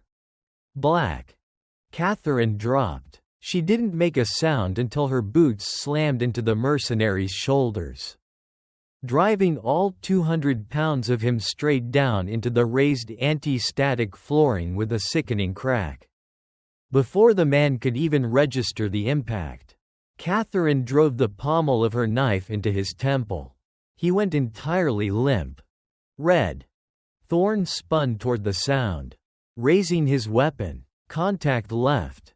But he was shooting at a ghost. Catherine was already moving, rolling under the bottom tier of a server rack into the adjacent aisle. A hail of suppressed 9mm rounds chewed through the expensive hardware above her head. Sparks showered down like deadly confetti as the cooling fans shrieked in protest. The smell of burning ozone and shredded silicon filling the freezing air. Black. Cease fire. Cease fire. You idiot. You're destroying the drives. Thorne screamed over the blaring alarm. Red. The second mercenary paused, his finger hovering over the trigger, his chest heaving. The deafening hum of the surviving servers masked all ambient noise. He slowly backed up against a wall of data cables, trying to cover his blind spots. Black. A hand shot out from the narrow gap between two server racks, gripping the mercenary's tactical vest. With a violent, explosive pull, Catherine yanked him off balance, dragging him face first into the unforgiving steel edge of the rack. Red. Blood sprayed across the blinking green LED lights of the servers. The mercenary stumbled backward, his weapon clattering to the floor. Black. Two muffled fut-fut sounds echoed beneath the roar of the cooling fans. Catherine had fired twice from the hip. Red. The second mercenary collapsed. Two neat holes in the center of his Kevlar vest, not enough to kill him. But the kinetic impact of two 9mm rounds at point-blank range broke his ribs and dropped him like a stone, gasping for air that wouldn't come. Suddenly, the server room was terrifyingly quiet, save for the mechanical hum and the rhythmic blare of the alarm. Thorne was alone. He backed up slowly toward the reinforced steel doors, his polished wingtip shoes slipping slightly on the blood-slicked floor. The arrogant smirk was entirely gone. He swept his weapon frantically side to side, his breathing ragged. "Catherine," Thorne called out, his voice echoing in the flashing light. "Listen to me. If you kill me, Vanguard will burn this entire state to the ground to find you. You can't fight an army. Red, black, red, black. I don't have to," a voice whispered. It didn't come from in front of him. It came from directly beside his right ear. Before Thorne could pivot, a searing, blinding pain exploded in his gun hand. Catherine had materialized from the shadows, striking his wrist with the heavy steel frame of her Glock.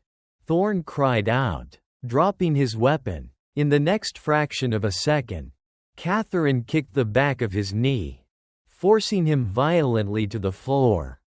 She grabbed a handful of his tailored suit jacket and slammed him back against the steel doorframe. She pressed the blistering hot suppressor of her pistol directly under his chin. forcing his head back.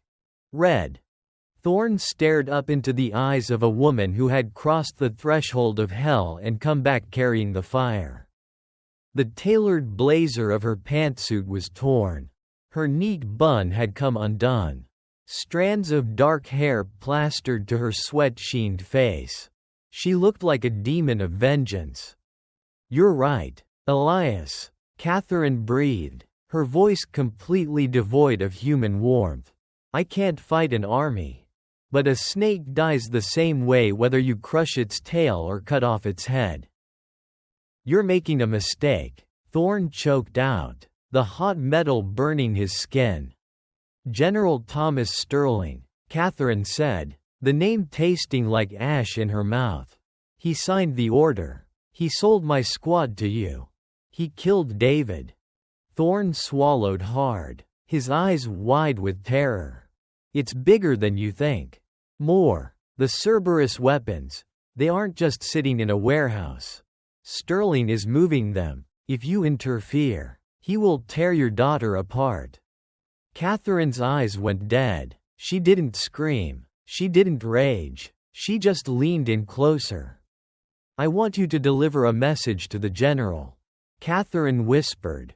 With her free hand, she reached into Thorne's jacket pocket and pulled out his encrypted satellite phone. She tossed it onto his lap. "Tell him the widow knows," Catherine said softly. "Tell him the coordinates are in my hands. And tell him that the ghost of Operation Cerberus is coming to Washington, D.C. to collect his debt." She pulled the gun away from his chin. Thorne let out a massive, shuddering breath, thinking he had survived. Without breaking eye contact, Catherine shifted her aim and pulled the trigger. Crack! Thorne screamed, clutching his right kneecap as blood instantly soaked through his tailored trousers. He collapsed onto the floor, writhing in agony. "That was for David," Catherine said coldly, stepping over his thrashing body. "The next one is for my squad." She walked over to the fire suppression panel on the wall. She smashed the glass with the butt of her gun and pulled the heavy red lever. A mechanized female voice instantly replaced the blaring alarm. "Warning. Halon gas deployment in 30 seconds. Evacuate the server room immediately." Chaos erupted outside the reinforced doors as building security finally realized what was happening. Catherine didn't hesitate. She grabbed her leather briefcase holding the stolen ledger, sprinted toward the back of the server room, and kicked open a secondary maintenance hatch that led to the central ventilation shaft. She dove in just as the heavy, oxygen-depleting halon gas began to hiss from the ceiling vents, swallowing Elias Thorne and his mercenaries in a thick white cloud. By the time the Bellevue Police Department SWAT team breached the Vanguard building and secured the data center, they found 3 broken men, a destroyed server rack, and a message written in blood on the glass wall of the terminal room. "Cellar. See lens. Mortalus. Swift. Silent. Deadly." 3 blocks away, the silver Honda Civic merged seamlessly into the sluggish afternoon traffic on Interstate 405. Catherine Moore sat behind the wheel, her knuckles white, her breathing finally beginning to slow. She reached into her pocket, her blistered fingers tracing the cold metal of David's dog tag. She had the proof, she had the name, and she knew her next destination. The Pacific Northwest was behind her. The hunting grounds had shifted. She was going to the capital. She was going to hunt a general.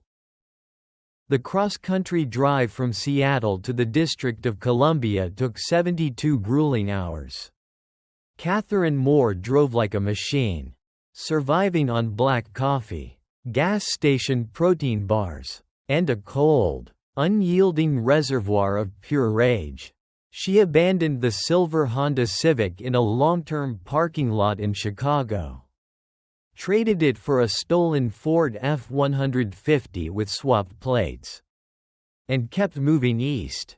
By the time she crossed the Potomac River into Virginia, the skies over the capital had opened up. It was a torrential, humid downpour, different from the freezing rain of the Pacific Northwest, but equally oppressive. She rented a room in a dilapidated, cash-only motel in Alexandria, just a few miles outside the shadow of the Pentagon. The neon vacancy sign buzzed like an angry hornet outside her barred window, casting rhythmic, sickly pink flashes across the stained carpet. Catherine sat on the edge of the sagging mattress, her tactical gear stripped away. She smelled of stale sweat, cheap gasoline, and dried blood. She opened a small first aid kit and systematically treated the brutal blister on her left hand, wincing as the iodine bit into the raw flesh, before wrapping it in fresh white gauze. Pain was just data, and right now, she had to focus on the mission. She pulled Marcus's encrypted laptop from her briefcase and booted it up. Before doing anything else, she opened a secure, one-way messaging channel. She didn't type anything, she just waited, her heart in her throat. 2 minutes later, a single text appeared on the black screen. The little bird is eating blueberry pancakes. She won at checkers. Safe. Catherine let out a long, shuddering breath, her shoulders dropping an inch. The crushing weight on her chest eased. Just a fraction. Anna was safe. Marcus had her completely off the grid. Okay, Catherine whispered to the empty room. Okay, David, let's go to work. She opened the Vanguard ledger she had extracted from the Bellevue data center. It was a gold mine of black ops logistics, offshore accounts, and classified communication protocols. It took her less than 20 minutes to find what she was looking for. General Thomas Sterling's direct, secure DoD comms link. It was a number that didn't exist on any public registry, routed through 3 different military satellites to prevent tracing. Catherine didn't just dial it. She used Marcus's software to bounce her signal through a proxy server in Geneva, then through a Vanguard ghost node in Dubai, before finally bridging the connection to the Pentagon. If Sterling tried to trace the call, his tech team would end up chasing shadows in the desert. She picked up the burner phone, pressed call. Rain. Rain. Rain. Sterling. The voice was crisp, authoritative, and utterly confident. It was a voice used to commanding thousands of men and moving billions of dollars. It was the voice that had ordered Catherine's squad into a slaughterhouse. Catherine didn't say a word. She just listened to his breathing. This is a secure line. State your clearance code or this connection will be terminated. Sterling barked, a hint of irritation creeping into his tone. The coordinates are 33 degrees, 54 minutes, 12 seconds north, Catherine said smoothly, her voice a low, terrifying hum over the digital static. 44 degrees, 11 minutes, 36 seconds east. There was absolute silence on the other end. The kind of silence that happens when a man's heart stops beating for a full second. When Sterling finally spoke, the booming authority was completely gone. Who is this? You don't recognize my voice. Thomas? That's disappointing. Catherine mocked coldly. You pinned a purple heart to my chest 3 years ago at Walter Reed. You looked me right in the eye, shook my hand, and told me that the sacrifice of my squad would not be forgotten. You were right about one thing. General, I haven't forgotten. Moore. Sterling breathed. The name slipped out like a curse. Catherine Moore. You're supposed to be dead. Vanguard assured me the situation in Washington state was contained. Vanguard sent amateurs. Elias Thorne is currently bleeding out in a halon-filled server room in Bellevue. And before I left him there, I downloaded your entire payroll ledger. Catherine could hear the faint sound of a chair creaking as Sterling stood up abruptly in his Pentagon office. "Listen to me, Marine," Sterling said, trying to regain control, his voice dropping to a dangerous whisper. "You have no idea what you are interfering with. Project Cerberus isn't just a weapons cache. It's a paradigm shift in global warfare. The people who wanted those weapons were going to get them anyway. I simply ensured the United States profited from the transaction to fund black book operations that keep this country safe. It was for the greater good."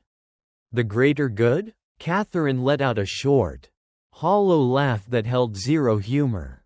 "You sold experimental kinetic weapons to a warlord. You set my team up to be executed in the sand to cover your tracks. And when my husband, a civilian auditor, found your dirty money, you had his brakes cut. Casualties of war. Catherine, you are a soldier. You know how this works."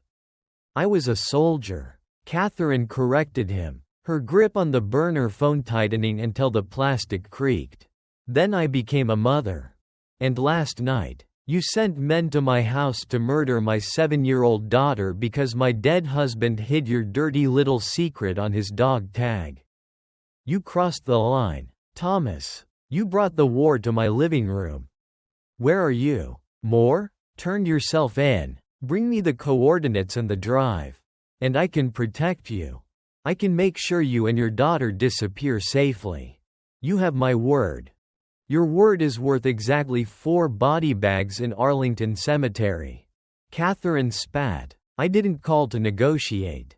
General, I called to tell you to look over your shoulder. You're threatening a highly decorated general of the United States Armed Forces."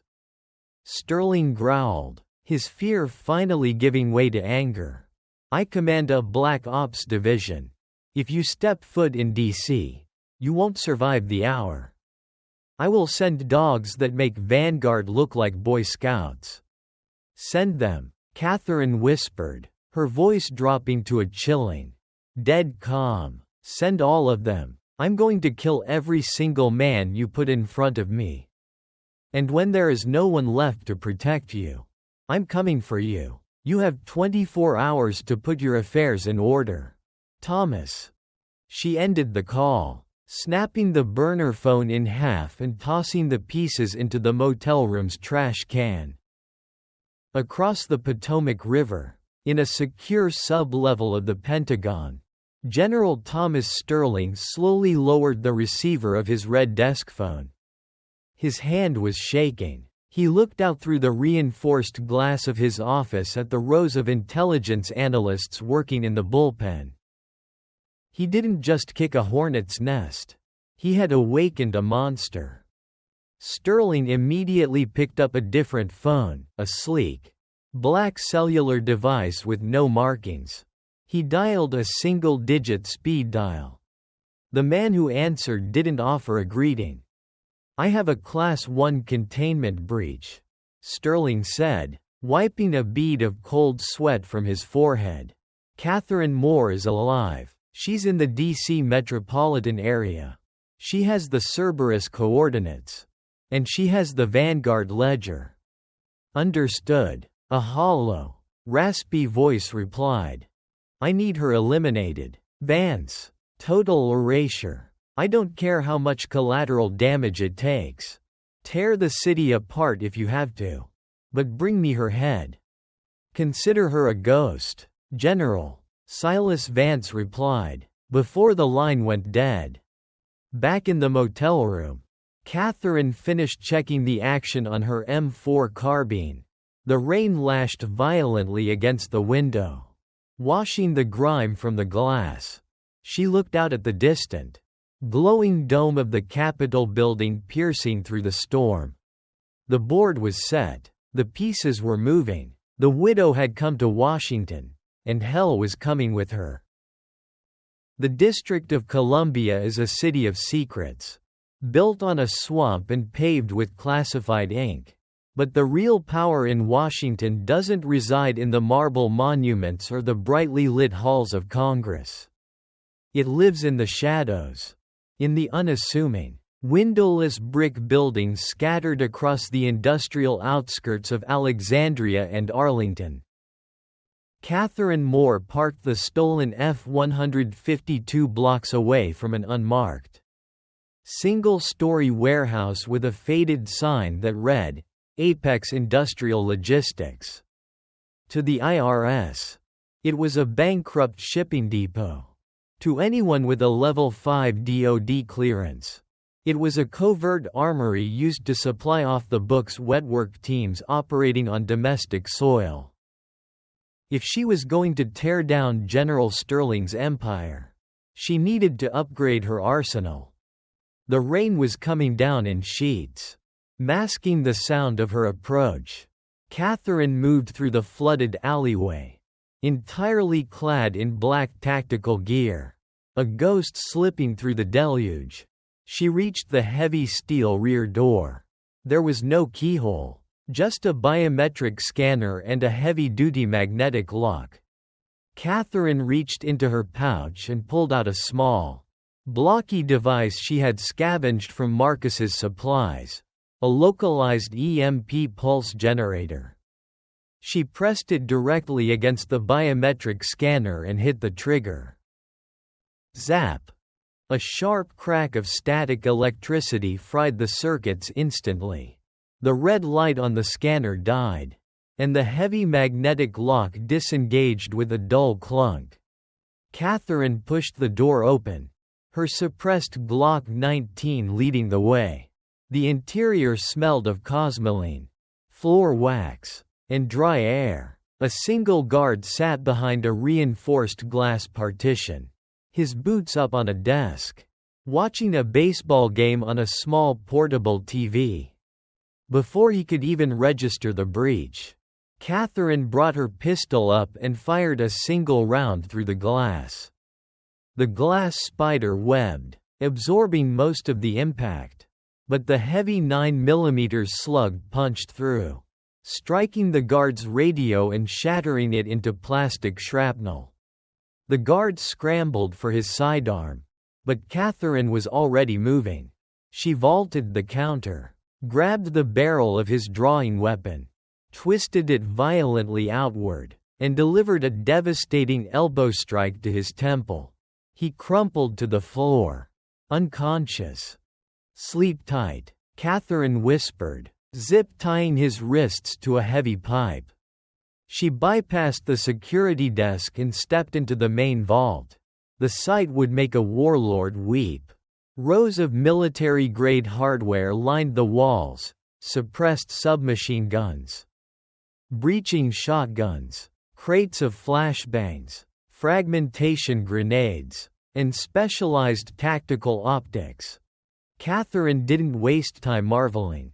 She grabbed a heavy canvas duffel bag and began shopping. She loaded up on blocks of C4 plastic explosive, a handful of remote detonators, a dozen M84 stun grenades, and a compact, matte black Mk13 sniper rifle chambered in .300 Winchester Magnum, a weapon designed to drop a target through engine blocks and bulletproof glass. She was just zipping up the heavy duffel bag when the hairs on the back of her neck stood straight up. It wasn't a sound, it was an absence of sound. The steady, low hum of the warehouse's HVAC system had suddenly been cut off. Catherine froze. Her eyes darted toward the high, barred windows. The shadows outside were moving. Silas Vance hadn't tried to track her phone call. He didn't bother searching the motel records. He had simply looked at her psychological profile, analyzed her current logistical limitations, and realized exactly where a former Marine recon specialist would go to rearm in an unfamiliar city. He had set a trap, and she had walked right into it. The front doors of the warehouse didn't just open, they exploded inward. A perfectly synchronized, four-man Alpha team flooded into the room, sweeping the aisles with suppressed MP7 submachine guns. They wore unmarked black tactical gear, quad-node night vision goggles, and moved with a terrifying, fluid silence. This wasn't Vanguard's corporate security. This was an elite hunter-killer unit. And walking behind them, casually stepping over the shattered glass of the front doors, was Silas Vance. He was a tall, lean man with sharp, predatory features and pale, dead eyes that looked like cracked ice. He carried no rifle, only a heavily customized 1911 pistol holstered at his hip. He didn't shout orders, he simply raised two fingers. And the Alpha team fanned out, systematically collapsing the perimeter around the central vault. Catherine Moore. Vance's voice echoed through the warehouse. It was soft, raspy, and entirely devoid of emotion. You survived the desert. You survived the Pacific Northwest. You should have stayed dead. It would have been a kindness. Catherine was crouched behind a crate of ammunition, her mind racing. She was outgunned, outmaneuvered, and trapped in a concrete box. I'm fresh out of kindness. Vance. Catherine yelled back, her voice steady. She reached into her duffel bag, her fingers wrapping around the cold steel of a flashbang grenade. The general sends his regards. Vance replied calmly. He gave a subtle nod to his men. The air instantly filled with the hiss of suppressed automatic fire. Rounds chewed through the wooden crates and steel shelving around Catherine, pinning her down. Concrete dust and splinters rained down on her shoulders. She pulled the pin on the flashbang, cooked it for exactly 1.5 seconds, and hurled it over the crates into the center aisle. Flash out, one of the operators barked. Bang! The blinding white light and concussive shockwave rocked the warehouse. But Vance's men were professionals. They had already averted their eyes and absorbed the blast. Catherine didn't wait for the smoke to clear.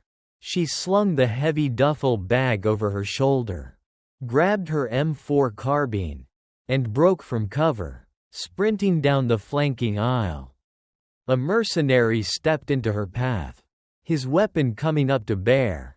Catherine didn't stop. She fired a 3-round burst from the hip, driving the man back into a metal shelf, before hitting the ground in a desperate combat slide to avoid returning fire. A bullet grazed her left bicep, tearing through the tactical fleece and drawing a hot, stinging line of blood. She grunted, ignoring the pain, and scrambled behind a towering rack of body armor. She's moving to the rear exit. Cut her off, a voice shouted. Catherine pulled a block of C4 from her bag and jammed a remote detonator into the clay-like explosive. She slapped it onto the thick structural pillar next to her, right beside a stack of highly flammable magnesium flares. She bolted for the reinforced rear door. Vance himself stepped out from the shadows near the security desk, raising his 1911 with terrifying speed.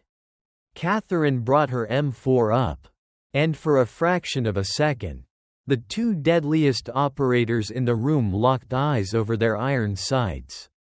There was no hesitation, just the cold calculus of survival. They fired simultaneously. Catherine's round shattered the concrete inches from Vance's head. Vance's round punched through the stock of Catherine's rifle, violently jerking the weapon from her hands and sending a shockwave of numb pain up her arm. She dropped the ruined rifle, hit the electronic release for the rear door, and threw herself out into the driving rain just as Vance's men converged on her position. As the heavy steel door slammed shut behind her, Catherine pulled the remote detonator from her tactical vest and jammed her thumb onto the red button. Boom! The C4 detonated, igniting the magnesium flares. A massive, blinding fireball erupted inside the warehouse, blowing the roof off the building and sending a shockwave that shattered windows for 3 blocks. The explosion threw Catherine forward into the muddy alley. She hit the ground hard. The wind knocked completely out of her lungs. Her ears rang with a deafening, high-pitched whine. She forced herself up, spitting blood and rainwater, grabbing the heavy duffel bag of stolen weapons. Behind her, the warehouse was a roaring inferno, the flames licking at the dark DC sky. She knew Silas Vance wasn't dead. Men like him didn't die in fires, they walked out of them. Catherine stumbled toward her stolen F-150, her left arm bleeding, her body battered, but her arsenal secure. General Sterling had sent his best hound, but Catherine Moore had just shown them that the hare had fangs. And now, she had the explosives to blow the Pentagon's doors off their hinges. The hunt was officially on. Rosslyn, Virginia, sits just across the Potomac River from the nation's capital. A jagged skyline of glass and steel staring down at the monuments of Washington. On the 34th floor of an unfinished commercial high-rise, exposed to the biting, damp wind of the early morning, Catherine Moore was doing the math of murder. The concrete floor was littered with sawdust and discarded electrical wire. Catherine sat cross-legged on a heavy canvas drop cloth, her breathing slow and measured. Her left bicep was wrapped tightly in white gauze, the stark red stain of blood already blossoming through the bandages. She ignored the throbbing pain.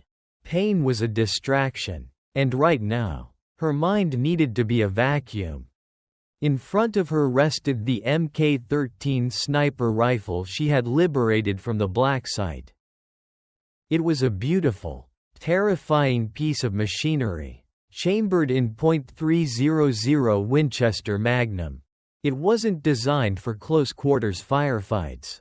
It was designed to reach out and touch someone from a mile away, carrying enough kinetic energy to punch through engine blocks and military-grade ballistic glass. With her good hand, Catherine attached the heavy suppressor to the threaded barrel. She clicked the high-powered Night Force optic into the Picatinny rail and adjusted the bipod. She lay flat on her stomach, inching toward the unprotected edge of the unfinished floor. A sheer, terrifying drop gaped just inches from her muzzle. Through the scope, the Roosevelt Bridge was a ribbon of gray concrete spanning the dark, churning water of the Potomac. According to the Vanguard Ledger, General Thomas Sterling lived in a heavily fortified estate in McLean, Virginia, every morning at precisely 7:15 a.m. His armored motorcade crossed that exact bridge to take him to the Pentagon. It was 6:50 a.m. The gray light of dawn was just beginning to bleed through the heavy storm clouds. Catherine peered through the glass, dialing the magnification. The crosshairs rested perfectly on the center lane of the bridge, exactly 1,200 yards away. Wind, left to right, 8 miles per hour. Elevation, -2 degrees. Humidity, 85%.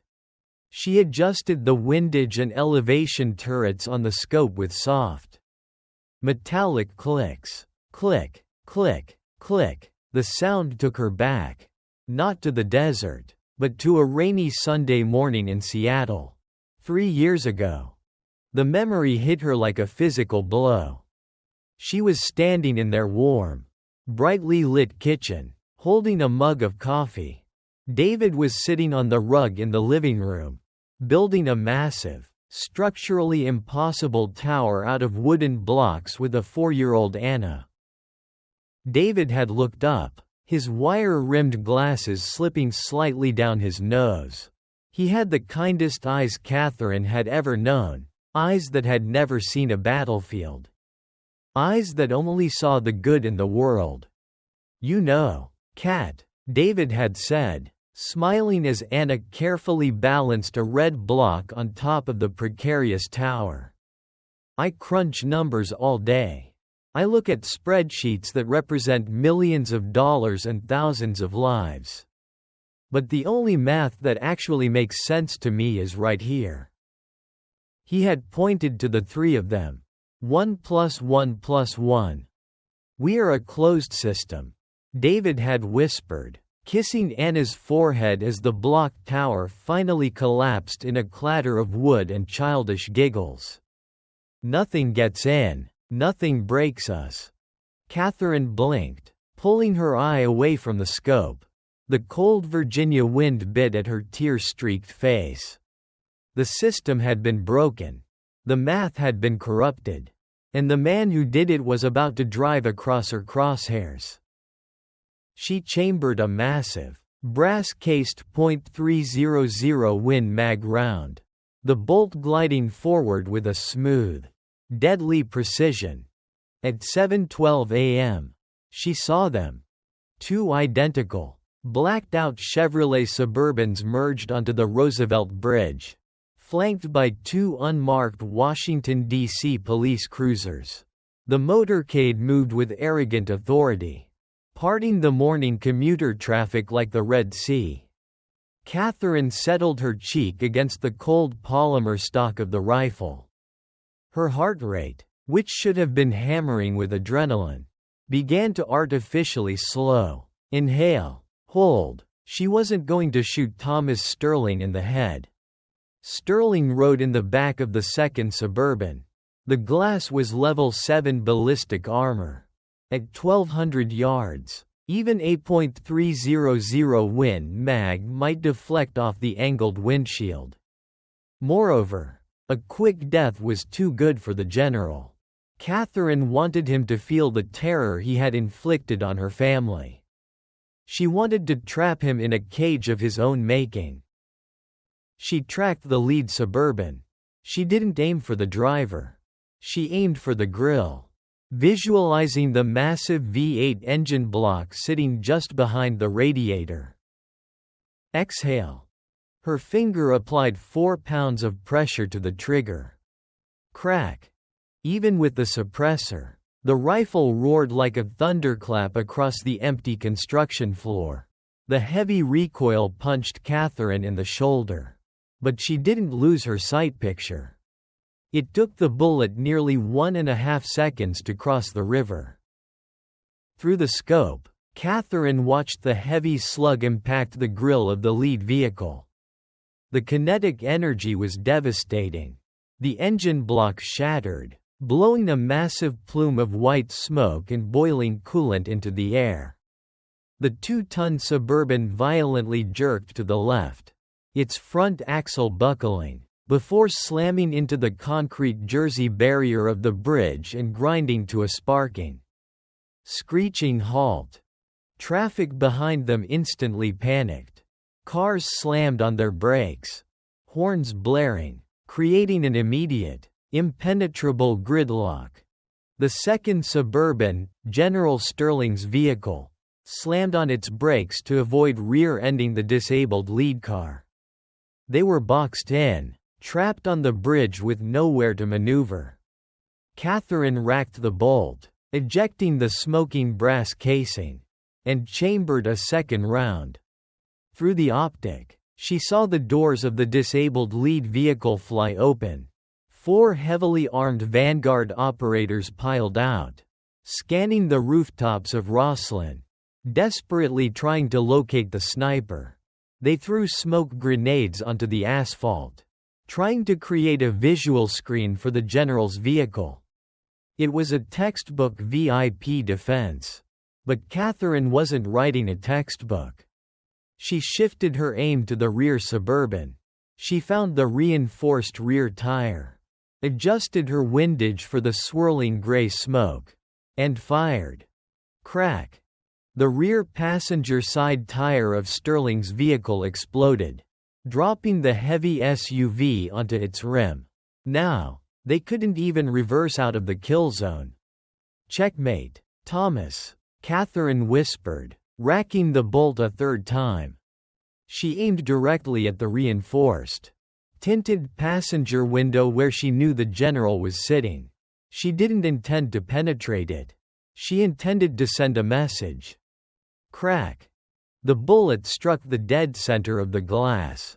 It didn't punch through, but the sheer force shattered the outer layers of the ballistic polycarbonate into a massive, opaque spiderweb. Inside that vehicle, Thomas Sterling had just watched a bullet stop 2 inches from his face. Catherine smiled grimly. But then, the passenger door of the disabled lead Suburban opened. The smoke briefly parted, and a tall, lean figure stepped out onto the chaotic bridge. He didn't take cover behind the engine block. He didn't cower behind a ballistic shield. It was Silas Vance. He stood completely exposed in the middle of the bridge, ignoring the panicked civilians and the screaming vanguard mercenaries. He slowly raised his head, looking directly across the Potomac River, his pale eyes seemingly piercing the distance to lock onto the 34th floor of the unfinished skyscraper. He didn't have a sniper rifle. He simply reached into his tactical vest, pulled out a small, heavy black box with a flashing red light, and held it up for Catherine to see through her scope. It was a detonator. Catherine's blood ran cold. How? Before her mind could process the implication, Vance pressed the button. 3 floors below Catherine, on the 31st level of the unfinished high-rise, a massive string of pre-planted C4 charges detonated simultaneously. The explosion was catastrophic. The entire building shuddered violently, groaning like a dying beast as the primary load-bearing columns on the lower level were completely obliterated. The floor beneath Catherine instantly gave way. The world tilted on its axis, dissolving into a deafening roar of twisting steel, shattering concrete, and blinding dust as the top 3 floors of the skyscraper began to collapse in on themselves. Catherine didn't scream. She reached out, grabbing the Mk-13 rifle, and held her breath as she plunged into the darkness of the falling tower. Silas Vance hadn't just predicted her movements. He had turned the entire city into a trap, and the hound had finally caught the hare. Gravity is a merciless executioner. As the C4 charges detonated 3 floors below her, the concrete slab beneath Catherine Moore didn't just break, it completely disintegrated. The 34th floor dropped into the abyss with a deafening, apocalyptic roar. For 2 terrifying seconds, Catherine was entirely weightless, swallowed by a blinding cloud of pulverized concrete, fiberglass, and twisting rebar. The heavy Mk-13 sniper rifle slipped from her grasp, tumbling into the void. But Catherine Moore never operated on the edge of a sheer drop without an insurance policy. Before taking her position, she had looped a heavy-duty, high-tensile nylon climbing strap through the D-ring of her tactical belt and anchored it to a primary load-bearing steel girder deep inside the building's core. Snap! The tether caught. The violent deceleration jerked Catherine to a halt midair, ripping all the oxygen from her lungs and nearly dislocating her right hip. She slammed face first into the raw, exposed concrete of the 31st floor elevator shaft. Pain flared through her body in blinding, white-hot flashes. Her vision blurred, ears bleeding from the concussive shockwave of the explosion.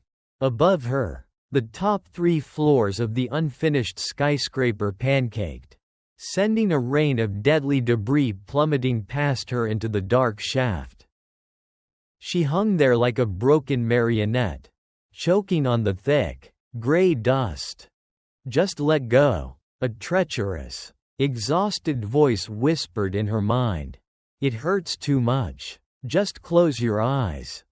Then, she felt the cold, heavy weight of David's silver dog tag pressing against the star-shaped scar on her collarbone. She saw Anna's face, sitting in Marcus's cabin, clutching a silver challenge coin in her tiny hands, waiting for her mother to come home. "Not today," Catherine spat, a mouthful of blood and dust coating her teeth. Operating purely on adrenaline and muscle memory, she reached up with her good right arm, grabbed the taut nylon strap, and hauled herself over the jagged edge of the concrete slab. She collapsed onto the floor of the 31st level, gasping for air as the building continued to groan and shudder around her. She didn't have minutes. She had seconds before the secondary structural failure brought the rest of the tower down. She unclipped the tether and staggered to her feet. Her left arm hung almost uselessly at her side, the bicep wound reopened and bleeding freely. She was deaf in her left ear, a high-pitched whine replacing all ambient sound.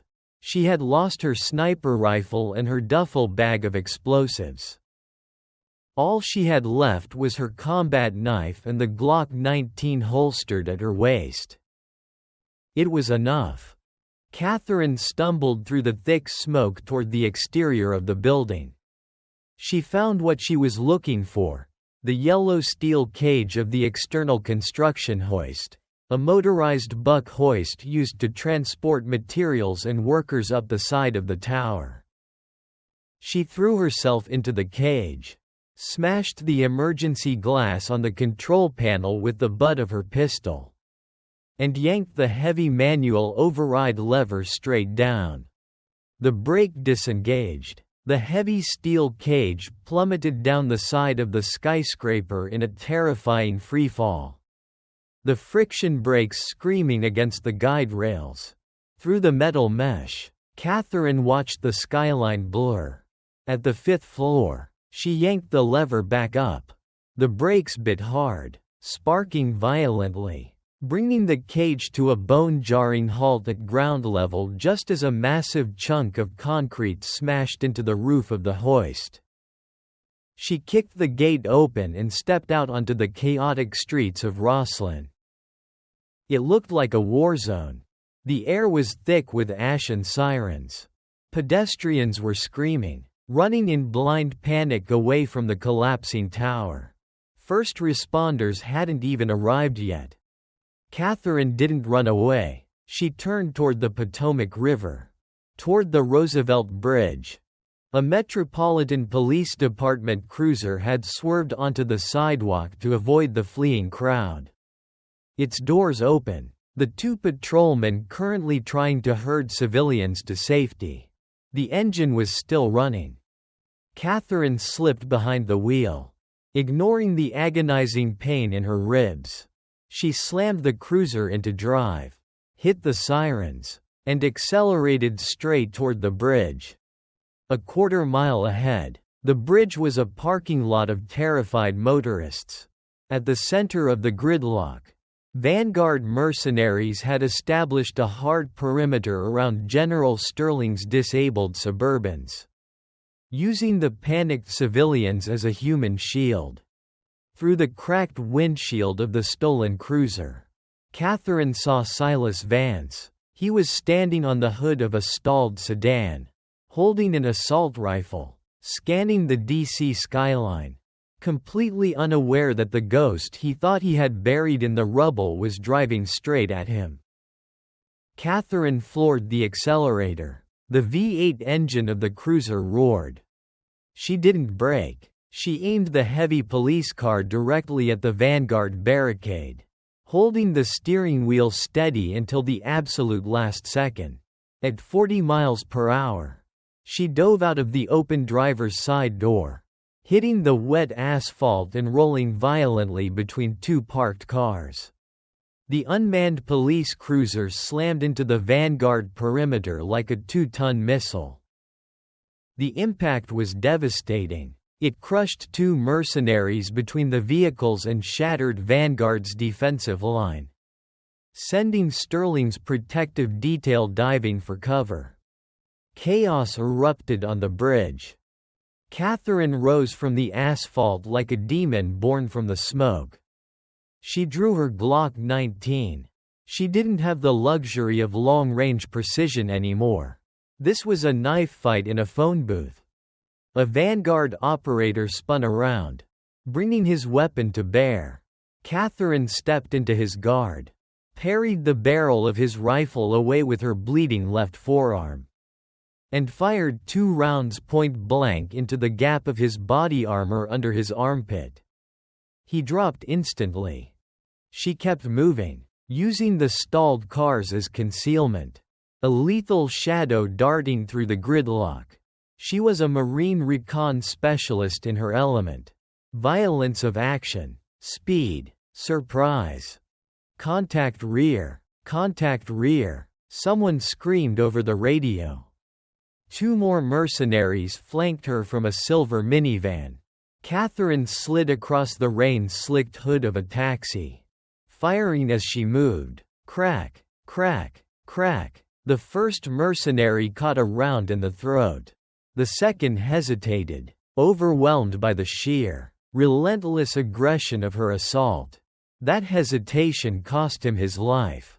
Catherine closed the distance, drove her combat knife under his jaw, and used his falling body as a shield as suppressing fire chewed up the taxi behind her.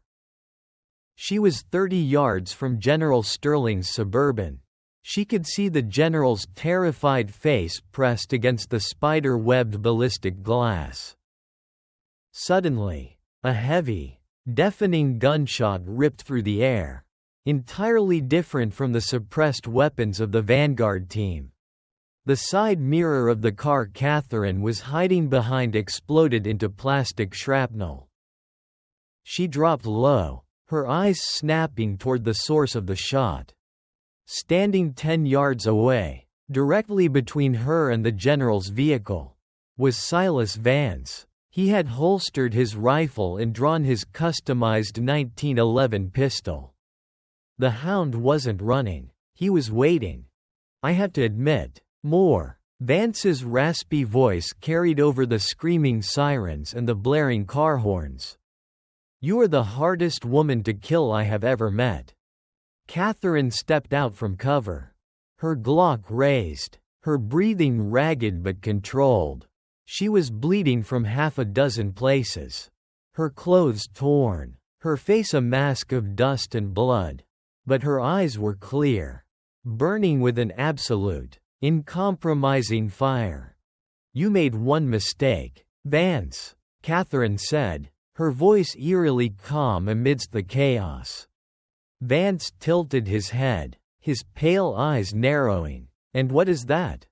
You fought me like a soldier, Catherine replied, her finger tightening on the trigger. But you forgot you were hunting a mother.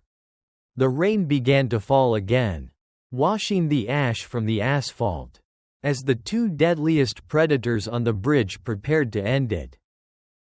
The rain on the Roosevelt Bridge didn't wash away the blood, it only spread it. Silas Vance stood 20 feet away, his customized 1911 pistol leveled directly at Catherine's chest. He didn't blink against the downpour. He was a machine built for one purpose: erasure. You should have stayed in the rubble. More, Vance rasped, the sound cutting through the wail of distant police sirens. It would have been a hero's death. Now, you die a traitor in the gutter. Catherine didn't waste breath on a reply. She moved. She dropped sideways, sliding across the wet asphalt just as Vance pulled the trigger. Crack, The heavy .45 caliber slug shattered the taillight of the sedan she had just been standing next to. Catherine brought her Glock up with her right hand, firing 3 rapid shots. Pop, pop, pop. Vance didn't dive for cover. He sidestepped with terrifying, calculated precision, letting the round spark harmlessly against the concrete barrier behind him, and returned fire. It was a deadly dance among the gridlocked cars. A high-stakes game of geometric angles and ricochets. Civilians screamed, cowering beneath their dashboards as the 2 apex predators tore the bridge apart.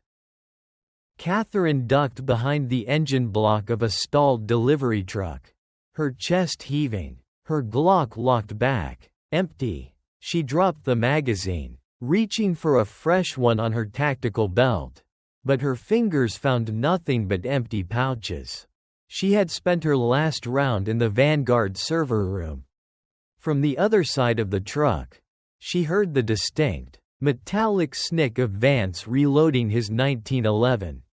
"Out of ammunition, Catherine?" Vance called out, his footsteps splashing slowly in the puddles. Closing the distance. "Out of explosives. Out of time. General Sterling is watching from his car. He wants to see the light leave your eyes."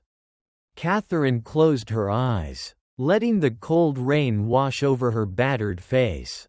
Her left arm was screaming in agony. But she forced the pain into a tight, dark box in the back of her mind.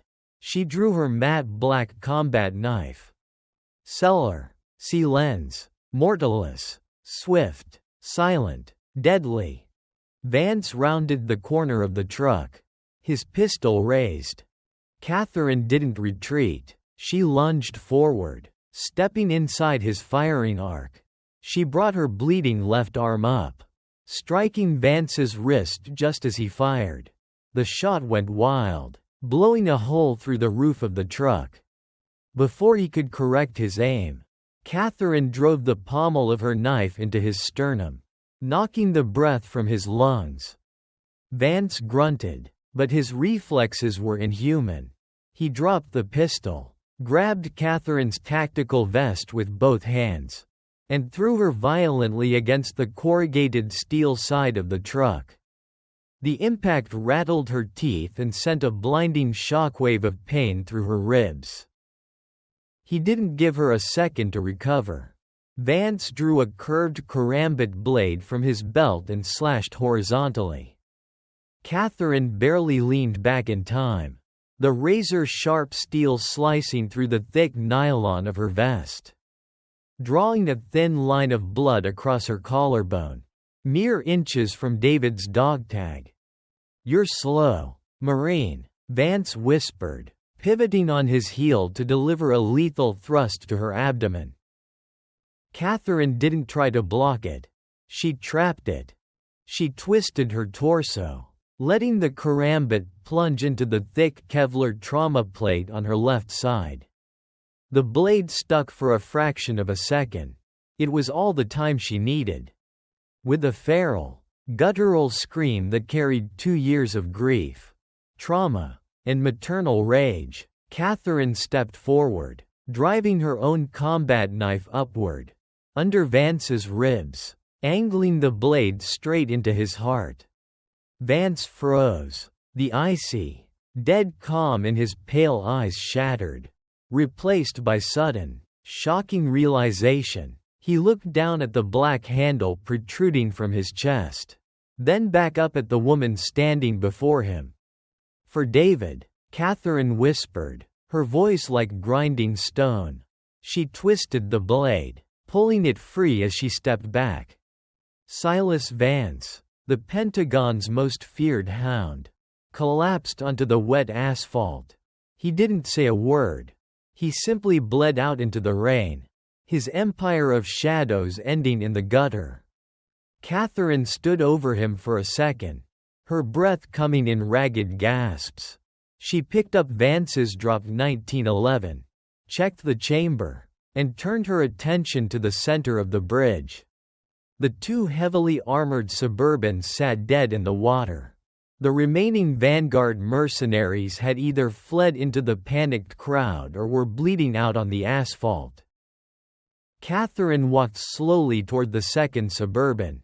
The rain pounded against the shattered, spider-webbed ballistic glass. Inside, through the fractured window, she could see General Thomas Sterling, the most powerful Black Ops commander in the United States military, was huddled in the backseat, a gold-plated revolver trembling in his hands, his face pale with absolute terror. Catherine reached the door. She didn't try the handle, she knew it was locked. Instead, she raised Vance's .45 caliber pistol and aimed it directly at the spider-webbed impact point she had created earlier with her sniper rifle. The structural integrity of the glass was already compromised. She fired 3 times into the exact same spot. The ballistic polycarbonate finally failed, exploding inward in a shower of thick, white cubes. Catherine reached through the jagged hole, unlocked the heavy armored door, and ripped it open. She grabbed the 4-star general by the lapels of his immaculate dress uniform and dragged him kicking and screaming out of the luxury SUV, throwing him onto the hard, unforgiving asphalt. Sterling's gold-plated revolver clattered away. He scrambled backward like a frightened crab, holding his hands up. "More. Wait, wait," Sterling pleaded, his authoritative booming voice reduced to a pathetic, high-pitched squeal. "You win. Name your price. 10 million? 50? I can transfer it to any offshore account right now. You and your daughter can disappear to a private island." Catherine stood over him, the rain washing the blood and dust from her face, revealing the cold, unyielding judgment of a reaper. "David didn't care about your money, Thomas," Catherine said softly, pressing the barrel of the 1911 against the center of the general's forehead. "He cared about the math. He cared about the truth. If you kill me, I become a martyr." Sterling spat, desperate anger briefly replacing his fear. "The military will bury the Cerberus files to protect my legacy. You'll be hunted as a terrorist for the rest of your life." "I know," Catherine replied, a terrifying, calm smile touching her lips. "That's why I'm not going to kill you." She lowered the gun from his head and shot him point-blank in the right kneecap. Sterling screamed, a horrific, agonizing sound that echoed over the bridge, clutching his shattered leg as blood poured onto the pavement. Catherine reached into her tactical vest and pulled out the encrypted USB drive she had stolen from the Vanguard data center. She knelt beside the screaming general, grabbed his hand, and violently pressed his thumb against the biometric scanner of his secure, military-issue satellite phone that had fallen from his pocket. The screen unlocked. Catherine plugged the USB drive into the phone's port via an adapter. She didn't just access his files. She initiated a mass broadcast protocol. What are you doing?" Sterling gasped through his tears of pain. "I'm fixing the math," Catherine said coldly. She selected the Vanguard payroll ledger, the wire transfer receipts, the ambush orders signed by Sterling himself, and the coordinates of the stolen kinetic weapons. Destination: the Department of Justice, the FBI director's personal inbox, the New York Times, the Washington Post, and the private servers of every single member of the Senate Armed Services Committee. She hit send. A green progress bar flashed across the screen. 100%. Data transmitted. Sterling watched the screen, his face draining of whatever color it had left. The physical pain in his knee was entirely eclipsed by the realization of what had just happened. He wasn't going to die a hero. He was going to spend the rest of his miserable life in a maximum security military prison at Leavenworth. Branded as a traitor who sold out his own men. His legacy was ashes.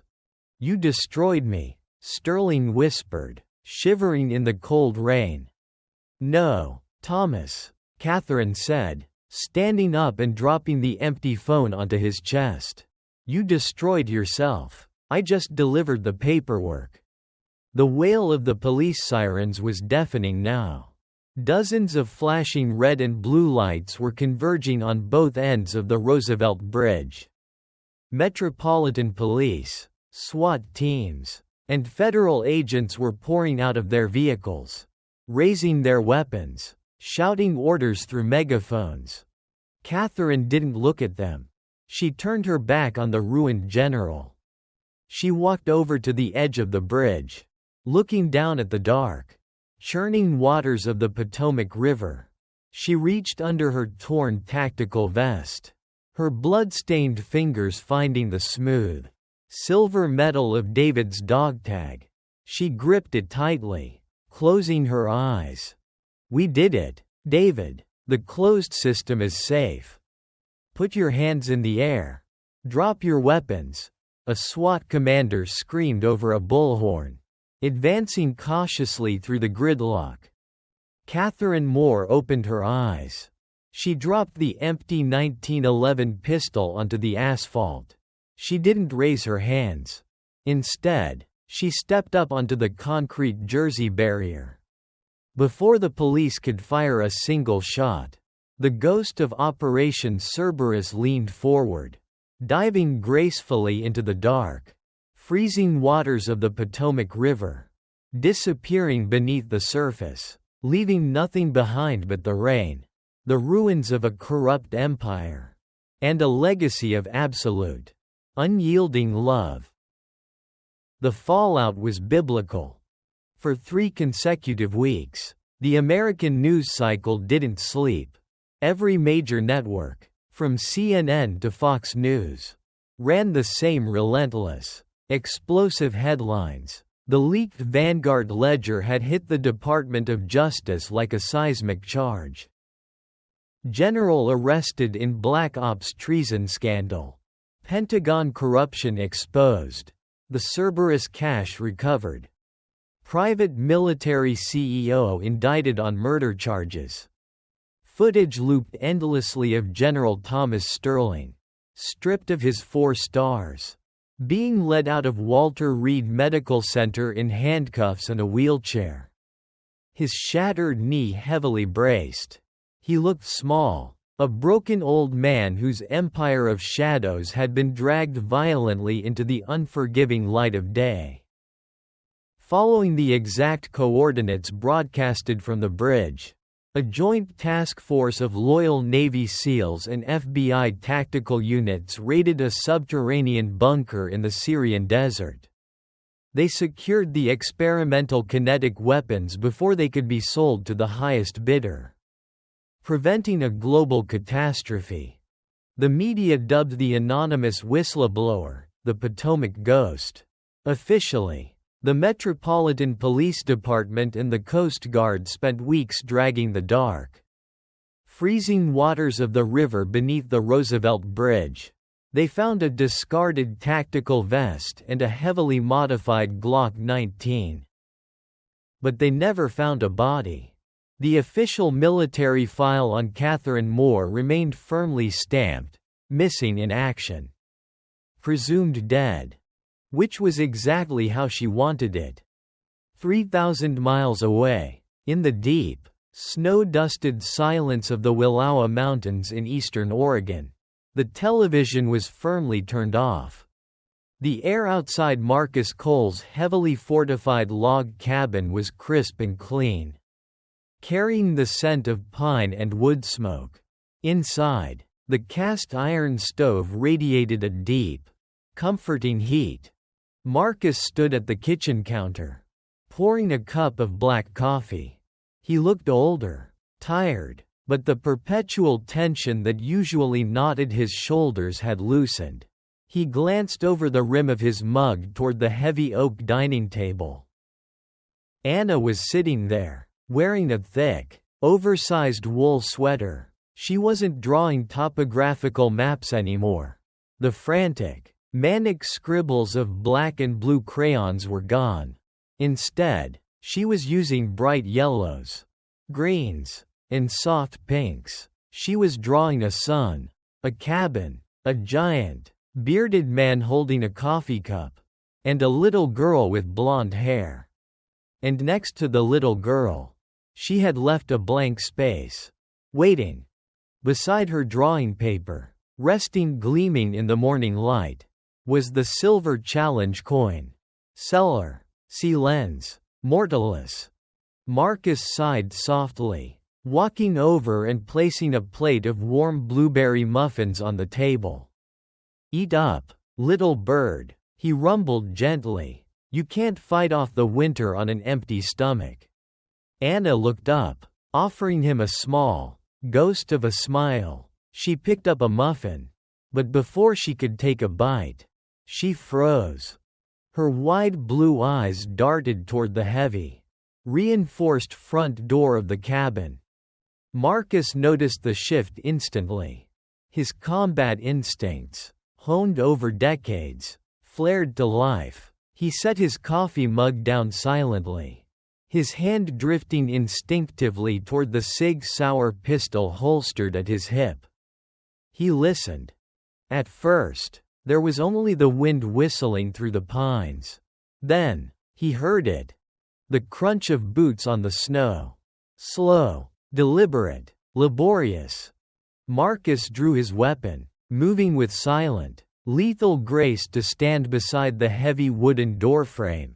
He peered through the reinforced peephole. His breath hitched. He slowly lowered the pistol, his hands trembling just a fraction of an inch. A massive, genuine smile, the first one he had worn in years, broke across his weathered face. He didn't open the door.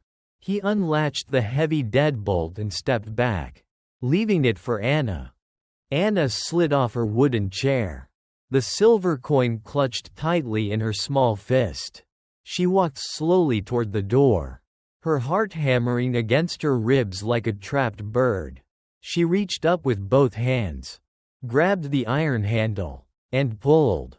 The winter sunlight spilled into the dim cabin, blindingly bright. Standing in the doorway, framed by the snow-capped mountains, was Catherine. She was a tapestry of survival. She leaned heavily on a wooden walking stick, her left leg cast in a rigid splint beneath her snowpants. Her face was pale, hollowed out by exhaustion and pain, bearing a fresh, jagged scar across her cheek. She wore a heavy, borrowed parka that was 2 sizes too big. She looked like a woman who had walked through hell. But as her eyes found the little girl standing in the hallway, the hardened warrior vanished completely, washing away in the mountain breeze. Only the mother remained. Catherine dropped the walking stick. It clattered loudly against the wooden porch. She sank to her knees, ignoring the agonizing pain in her shattered body, and opened her arms. Anna didn't hesitate. The challenge coin slipped from her fingers, hitting the floor with a soft clink. Its promise finally fulfilled. She ran. Anna threw herself into Catherine's arms, burying her face into the crook of her mother's neck. Catherine wrapped her arms around her daughter, crushing her in an embrace so fierce, so desperate, it felt as though she was trying to fuse their souls back together. Catherine buried her face in Anna's soft blonde hair, inhaling the sweet scent of vanilla shampoo. The tears came then, not tears of pain or grief, but a torrential, cleansing flood of absolute salvation. She wept openly, her shoulders shaking, kissing Anna's head, her cheeks, her forehead. "I'm here, baby, I'm here," Catherine sobbed, her voice raw and broken. Mommy is here, and I am never, ever leaving you again. Marcus stood in the kitchen, leaning against the counter, quietly wiping a stray tear from his own cheek before turning his back to give them privacy. Anna pulled back slightly, her small hands cupping Catherine's battered face. She wiped a tear from her mother's cheek with her thumb. She looked deep into Catherine's eyes, seeing the ghosts that had been laid to rest, and the love that had survived the fire. Anna took a deep breath. Her chest swelled, and her jaw trembled. For 2 years, the world had been a terrifying, silent place. The words had been locked away behind a wall of trauma and fear. But looking at the woman who had burned down an empire to bring her back into the light, the wall finally crumbled. Anna opened her mouth. "I know," Anna whispered. Her voice was scratchy, small, and fragile from years of disuse. But it was the most beautiful sound Catherine had ever heard. Anna smiled, wrapping her arms back around Catherine's neck. "Welcome home, Mommy." The winter wind howled outside, cold and unforgiving, but inside the cabin, the storm was finally over. The math was fixed, and the closed system was safe. Forever.